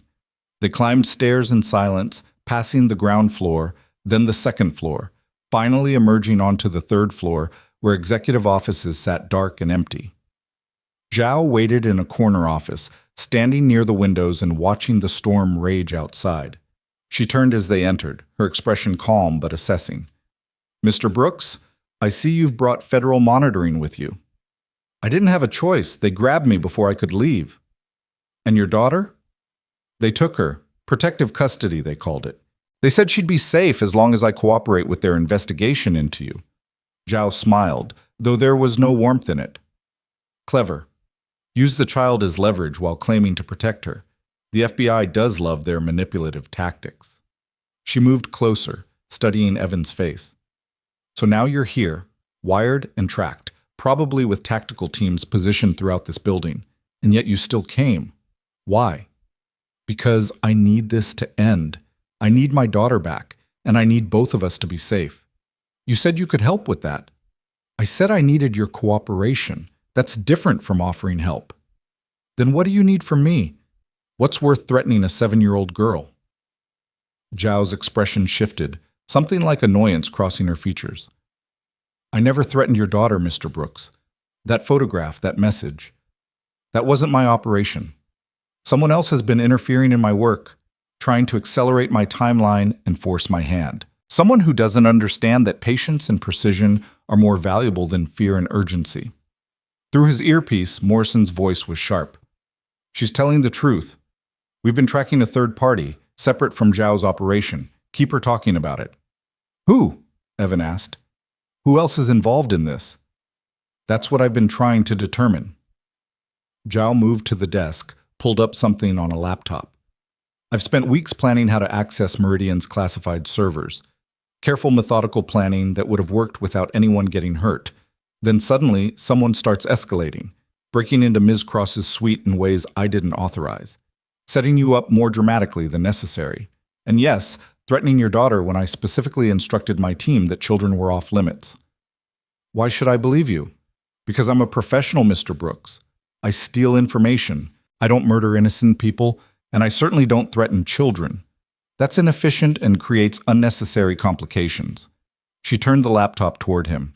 These are communications I intercepted from someone claiming to be part of my operation but who I've never met.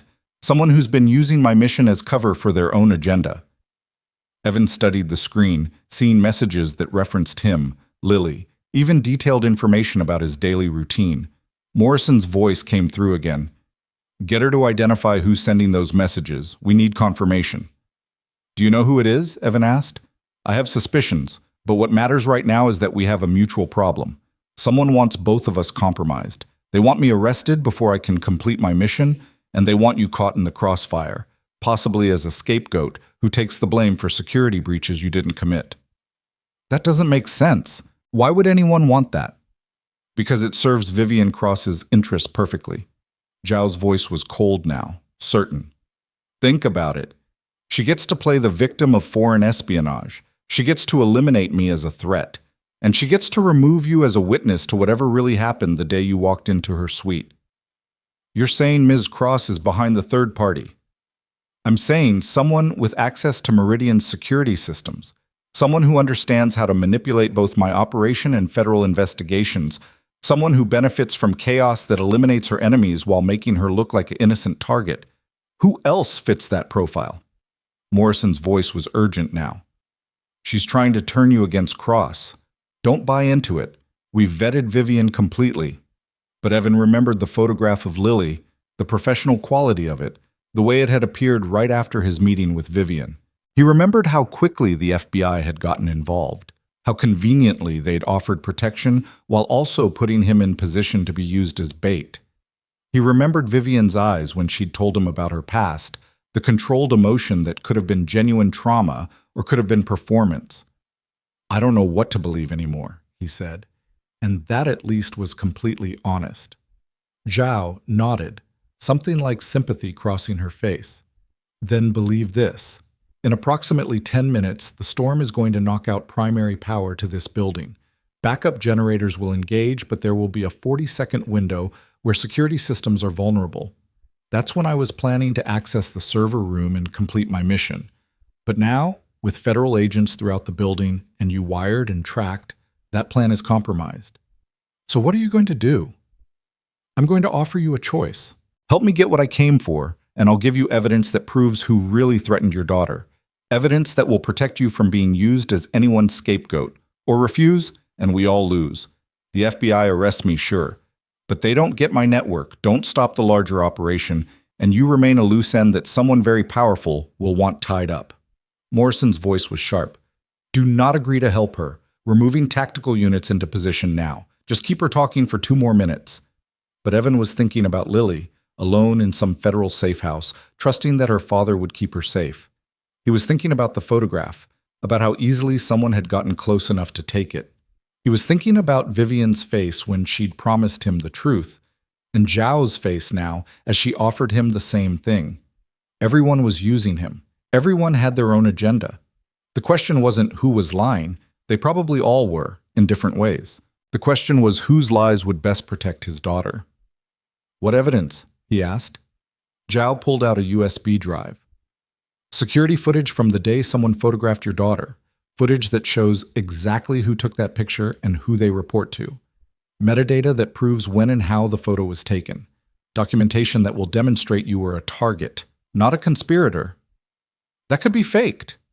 It could be, but it's not. She held the drive out to him.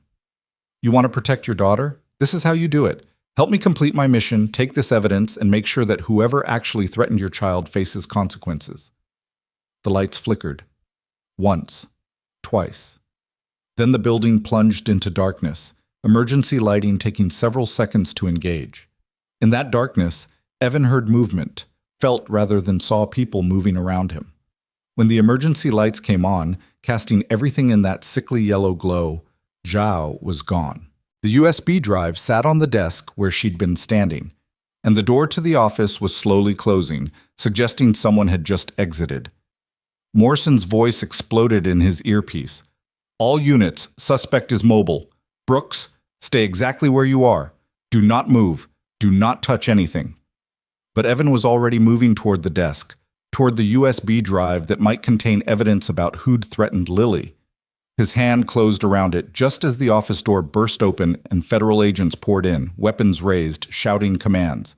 Hands up! Drop the device! On the ground now! Evan froze, the USB drive clutched in his fist, surrounded by agents who looked ready to shoot if he so much as twitched wrong. Through it all, Morrison's voice in his ear, furious and frightened at once. Evan, put down the drive and comply with the agents. We'll sort this out, but you need to surrender right now. This has evidence about who threatened my daughter, Evan said, his voice steady despite the weapons pointed at him. I'm not giving it up until someone tells me the truth about what's really happening here. We'll analyze the drive, we'll find out what's on it, but you need to put it down now before someone makes a mistake that gets you killed.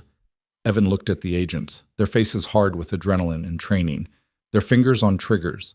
He thought about Lily, about trust, about the promise he'd made to her that he'd keep her safe.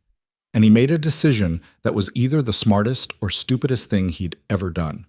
He closed his eyes, raised his other hand in surrender, and tossed the USB drive gently toward Morrison's voice.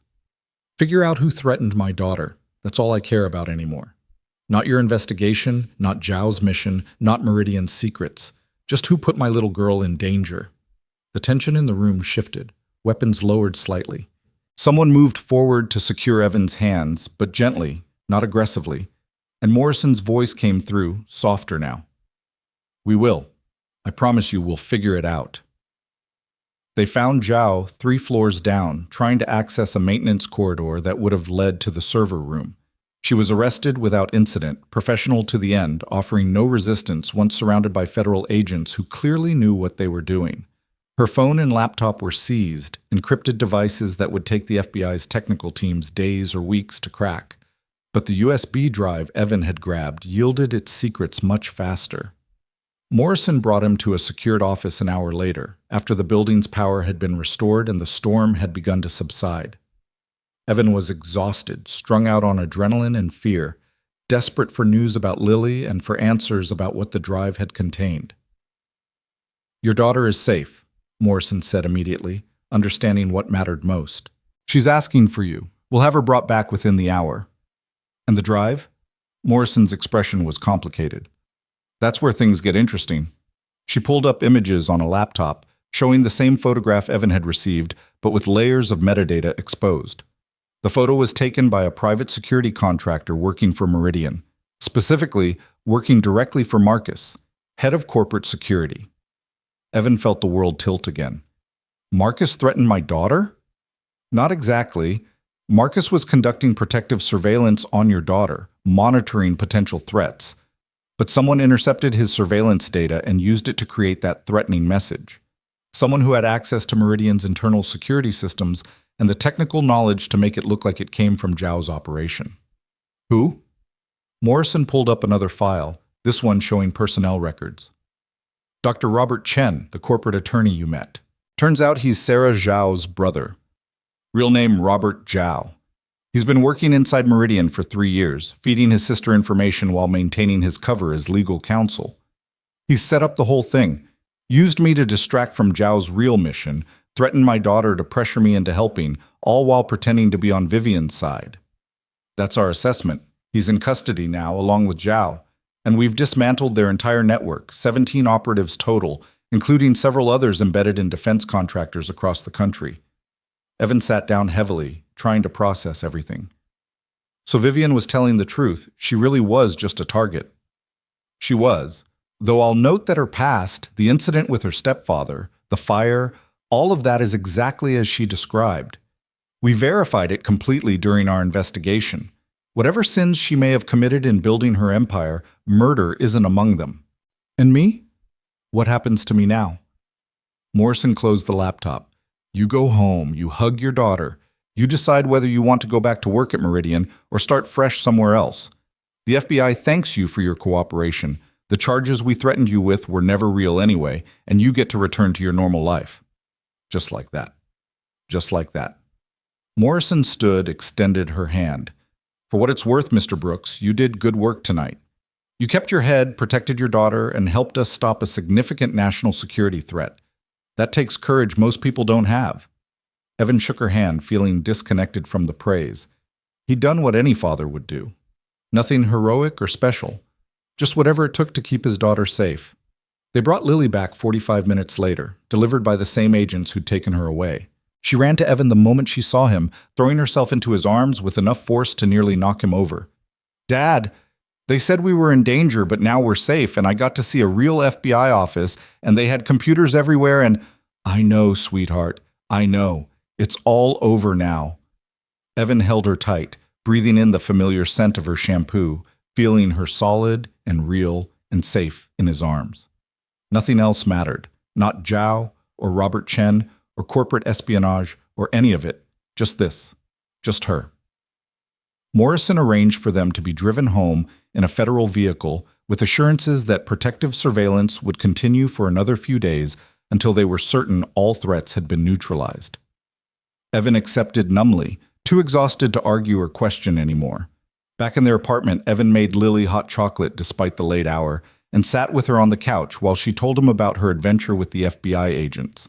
She'd been scared at first, she admitted, but then they'd let her play games on their phones, and one of them had shown her pictures of his dog, and it had been kind of fun, actually. So we're okay now? She asked, her voice small and uncertain. All the scary stuff is over? Yeah, baby, it's over, I promise. She snuggled against his side, her eyes already drooping with exhaustion. Good. I don't like when things are scary. Me neither, Evan said quietly. He carried her to bed 20 minutes later, tucked her in with her stuffed rabbit, and stood in her doorway watching her sleep the way he had so many nights over the past 2 weeks. But this time, the fear was gone. This time, he knew she was genuinely safe. His phone buzzed, a text from an unknown number that made his heart rate spike until he read the message. Mr. Brooks, this is Vivian Cross. I wanted to reach out personally to thank you for everything you did tonight. I understand you have no reason to trust me, and I respect that. But I want you to know that if you need anything at all, you have my personal support. You protected more than just yourself and your daughter tonight. You protected people and technology that keep this country safe. That matters. Evan stared at the message for a long time before responding. I just want to go back to my normal life. My daughter and I, we just want to be ordinary again. Her response came quickly. You were never ordinary, Mr. Brooks, but I understand the desire for peace. Take all the time you need. Your job will be waiting if you want it, or I'll provide references and compensation if you want to start elsewhere. The choice is yours. Another message followed. And Mr. Brooks, the complete truth I promised you. It's in an email I'm sending now. Read it when you're ready. No more secrets, no more carefully curated versions, just the truth. Evan opened his email, found the message from Vivian, but didn't read it. Not yet. Tonight, he just wanted to sit in his apartment with his daughter sleeping safely down the hall and feel the relief of having survived something that could have destroyed them both. The truth could wait until morning. 3 days later, Evan returned to work at Meridian Tower. Marcus met him in the lobby, looking tired and older than Evan remembered. "Mr. Brooks, I owe you an apology. My surveillance of your daughter, even though it was meant to be protective, was used against you. That's on me." "You were trying to help," Evan said. "You weren't the one who turned surveillance into threats." "Still, I should have been more careful." Marcus handed him a new ID badge. "Ms. Cross has arranged for you to be transferred to a different department if you want it. Better pay, better hours, work that doesn't require you to be in the building late or on executive floors. Thought you might prefer something with more separation from everything that happened." Evan took the badge, studied it. Facilities coordinator, assigned to the main mechanical systems management office, regular hours, no weird work orders sending him to restricted areas, no chance of walking through wrong doors. "Thank you," he said. He started the new position the next week, finding it surprisingly satisfying to work with the building systems from a management perspective rather than just fixing individual problems as they arose. His supervisor was a woman in her 50s who'd worked in facilities her entire career and who taught him about systems integration with the kind of patience that suggested she genuinely enjoyed mentoring. Evan settled into a routine that felt almost normal. Wake up, make Lily breakfast, drop her at school, work a full day managing systems and coordinating with repair teams, pick her up, help with homework, make dinner, read together before bed. The kind of ordinary existence he'd wanted before everything went sideways. But some things had changed in ways he couldn't quite name. He noticed security in ways he never had before, recognized patterns and vulnerabilities in systems that previously he'd taken for granted. He found himself more confident in meetings, more willing to speak up when he saw problems, less intimidated by people with more authority or education. Walking through that wrong door had changed him. Maybe not in obvious ways, but in subtle shifts that made him feel less like someone life happened to and more like someone who could shape what happened in his life. 2 months after the incident, Vivian Cross sent him a meeting request. Not a demand, not a summons, just a polite question asking if he'd be willing to meet with her for coffee in the building's executive dining area. Evan accepted. She was waiting when he arrived, sitting at a small table near the windows with 2 cups of coffee already prepared. She stood when she saw him, extending her hand with a slight smile. "Mr. Brooks, thank you for agreeing to meet." "Ms. Cross." They shook hands, and Evan sat down across from her, accepting the coffee with a nod of thanks. "I've been meaning to reach out sooner," Vivian said, "but I wanted to give you space to process everything that happened. I know it's been difficult." "We're managing." "Your daughter is well?" "She's great. Back to her normal routine, happy, no lasting trauma from what happened. Kids are resilient." "They are." Vivian sipped her coffee, her expression thoughtful. "Did you read the email I sent you? The complete truth I promised?" "I did." Evan had read it late one night after Lily was asleep, absorbing the details of Vivian's past that she'd kept hidden for so long.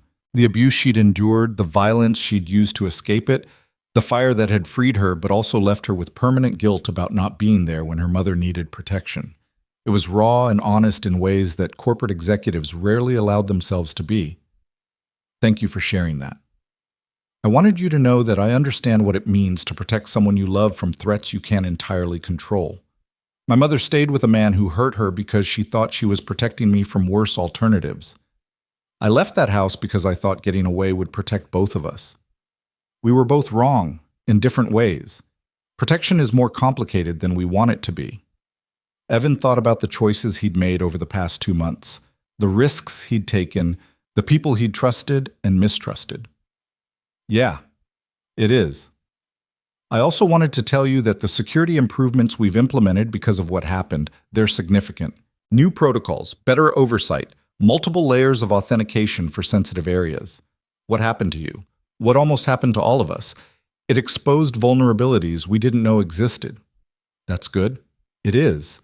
But it's also because of you that we discovered those vulnerabilities before they could be exploited in ways that might have cost lives. Vivian leaned forward slightly. Mr. Brooks, I'm not going to offer you some dramatic promotion or try to buy your loyalty with money. I think we both know that's not what matters to you, but I do want you to know that if you ever need anything, if you or your daughter ever face any kind of threat or difficulty, you have an ally. Not because you owe me anything, but because I owe you. You don't owe me anything. I was just trying to protect my daughter. And in doing so, you protected far more than you realized. That deserves recognition, even if you don't want it. They talked for another 20 minutes, the conversation gradually shifting from the incident to lighter topics. Lily's progress in school, the challenges of single parenting, the small victories that made ordinary life worthwhile. Evan found himself relaxing in a way he wouldn't have expected, seeing Vivian not as an intimidating CEO or a woman with dangerous secrets, but as another person navigating complications and trying to do right by the people who mattered to her. As he prepared to leave, Vivian stood and offered her hand again. Thank you for giving me a chance to apologize properly and to tell you the truth. I know trust is earned, not given, and I hope over time I can earn yours. You already have, Evan said, surprising himself with the honesty. Maybe not complete trust, but enough to believe you're trying to do the right thing in a world that doesn't make that easy. That's all any of us can do. She smiled, and for the first time since he'd met her, it looked genuinely warm. Take care of yourself and your daughter, Mr. Brooks. And know that there are people here who respect what you did and who will watch out for you. Evan left the meeting feeling oddly settled. He'd been through something extraordinary, survived it, and come out the other side with his daughter safe and his integrity intact. That was what mattered. Not the drama, not the danger, just the fact that when tested, he'd done what needed to be done. That evening, as he helped Lily with her science homework, she looked up at him with that serious expression children get when they're thinking about big questions. Dad, when everything was scary a few months ago, were you afraid? Evan thought about lying, about maintaining the illusion of parental invulnerability, but he'd learned something about honesty through all of this. Yeah, sweetheart, I was really afraid. But you protected me anyway. Always. That's what parents do. We're afraid, but we protect our kids anyway. She seemed satisfied with that answer, returning her attention to her homework. Evan watched her bent over her notebook, carefully drawing diagrams of the water cycle, and felt profound gratitude for the ordinary moment. For the safety of his apartment, the simplicity of homework help, the precious routine of their life together. 6 months after the incident, Evan got a call from Jimmy Torres. Hey man, haven't heard from you in a while. How are you doing? Good, Evan said, and meant it. Really good, actually. Glad to hear it. Listen, I've been following up on some stuff related to that situation you were in. Thought you should know that the FBI closed their investigation. Everyone involved is either in prison or deported. It's completely over. I know. Morrison sent me a letter last month. Yeah? She treating you right? She's been professional, respectful. I think she actually feels bad about how we all got used in this thing. Well, we all got used. That's how these operations work. Jimmy paused. But you came through it okay. You and your daughter. That's what matters. It is, Evan agreed. They talked for a few more minutes, made vague plans to meet up for a beer sometime, then ended the call with the comfortable understanding that sometimes friendship is just knowing someone's there if you need them, even if you don't need them right now. Evan went back to his evening routine, making dinner while Lily did her homework, the television playing quietly in the background. The news was covering some corporate merger, something about technology companies and market shares that would have meant nothing to him 6 months ago, but that now he recognized as involving companies that competed with Meridian. His phone buzzed, a text from a number he didn't recognize, but that felt vaguely familiar. Mr. Brooks, this is Marcus. Wanted to let you know that Ms. Cross has announced her retirement, effective end of the year. She's moving into advisory roles, but stepping back from day-to-day operations. Thought you'd want to know. Evan stared at the message, surprised by the news. Vivian had seemed so committed to her position, so identified with her role, but maybe that was the point. Maybe she'd decided that after 18 years of building walls around herself, it was time to try living differently. He texted back, Thanks for letting me know. I hope she finds what she's looking for. She says the same about you." A year after walking through that wrong door, Evan stood in the parking lot of Lily's school, waiting for her to emerge from her last day of third grade. The summer stretched ahead of them, full of possibilities. He'd saved enough for a real vacation this year, maybe a trip to the beach or the mountains, somewhere they could both relax and forget about the complications life sometimes threw at them. Lily ran out with a group of friends, laughing about something Evan couldn't hear. She waved goodbye to them and bounded over to him, her backpack bouncing against her shoulders. "Dad, summer vacation. No more homework for months." "I know. What should we do first?" "Beach. We should definitely go to the beach. Can we, please?" "We can," Evan said, smiling at her enthusiasm. "I was thinking maybe next week we could drive down to the coast for a few days." Her squeal of delight made everything he'd been through worthwhile. Every moment of fear, every impossible choice, every sleepless night worried about her safety. It had all led to this: his daughter, happy and safe and excited about summer vacation. As they drove home, Lily chattering about all the things she wanted to do at the beach, Evan thought about the man he'd been a year ago. Quiet, content with anonymity, avoiding attention and risk. That man was gone, replaced by someone who'd learned he was capable of facing down foreign spies and federal investigations when his daughter's safety was at stake. But underneath the changes, the core remained the same. He was a father who loved his daughter and would do anything to protect her. That was what mattered. That was what had always mattered. Everything else was just details. They stopped for ice cream on the way home, sitting outside the shop in the late afternoon sun. Lily got chocolate chip, her favorite, and ate it with the single-minded focus children bring to treats they've been looking forward to all day. Evan got vanilla, simple and classic, and watched the street traffic pass by while his daughter enjoyed her ice cream. "Dad?" Lily said between bites. "Yeah, sweetheart?" "I'm glad everything got better. When things were scary, I was worried it would always be scary, but it's not anymore." "No," Evan agreed. "It's not anymore. Because you made it better." "We made it better. Together." She seemed satisfied with that, finishing her ice cream in companionable silence. And Evan sat there in the sunshine, watching his daughter and feeling the profound peace that comes from surviving something difficult and coming out stronger on the other side. The wrong door had changed everything, but in the end, it had led him somewhere he needed to be. Not physically, but internally, to a place where he understood his own strength, recognized his capacity for courage, and knew without question that he could protect the person he loved most in the world. That knowledge was worth all the fear and uncertainty he'd endured to gain it. They finished their ice cream, threw away their trash, and walked back to the truck hand in hand. The summer stretched ahead of them, full of ordinary days and simple pleasures. Beach trips, and late mornings, and the comfortable routine of life without crisis. Evan started the engine, glanced at Lily buckling her seatbelt, and smiled. Sometimes the best endings were the quiet ones, the ones where nothing dramatic happened, where life just returned to normal, and that normalcy felt like victory. "Ready to go home?" he asked. "Ready," Lily said. And they drove into the evening light, leaving the past behind and moving forward into whatever came next, together.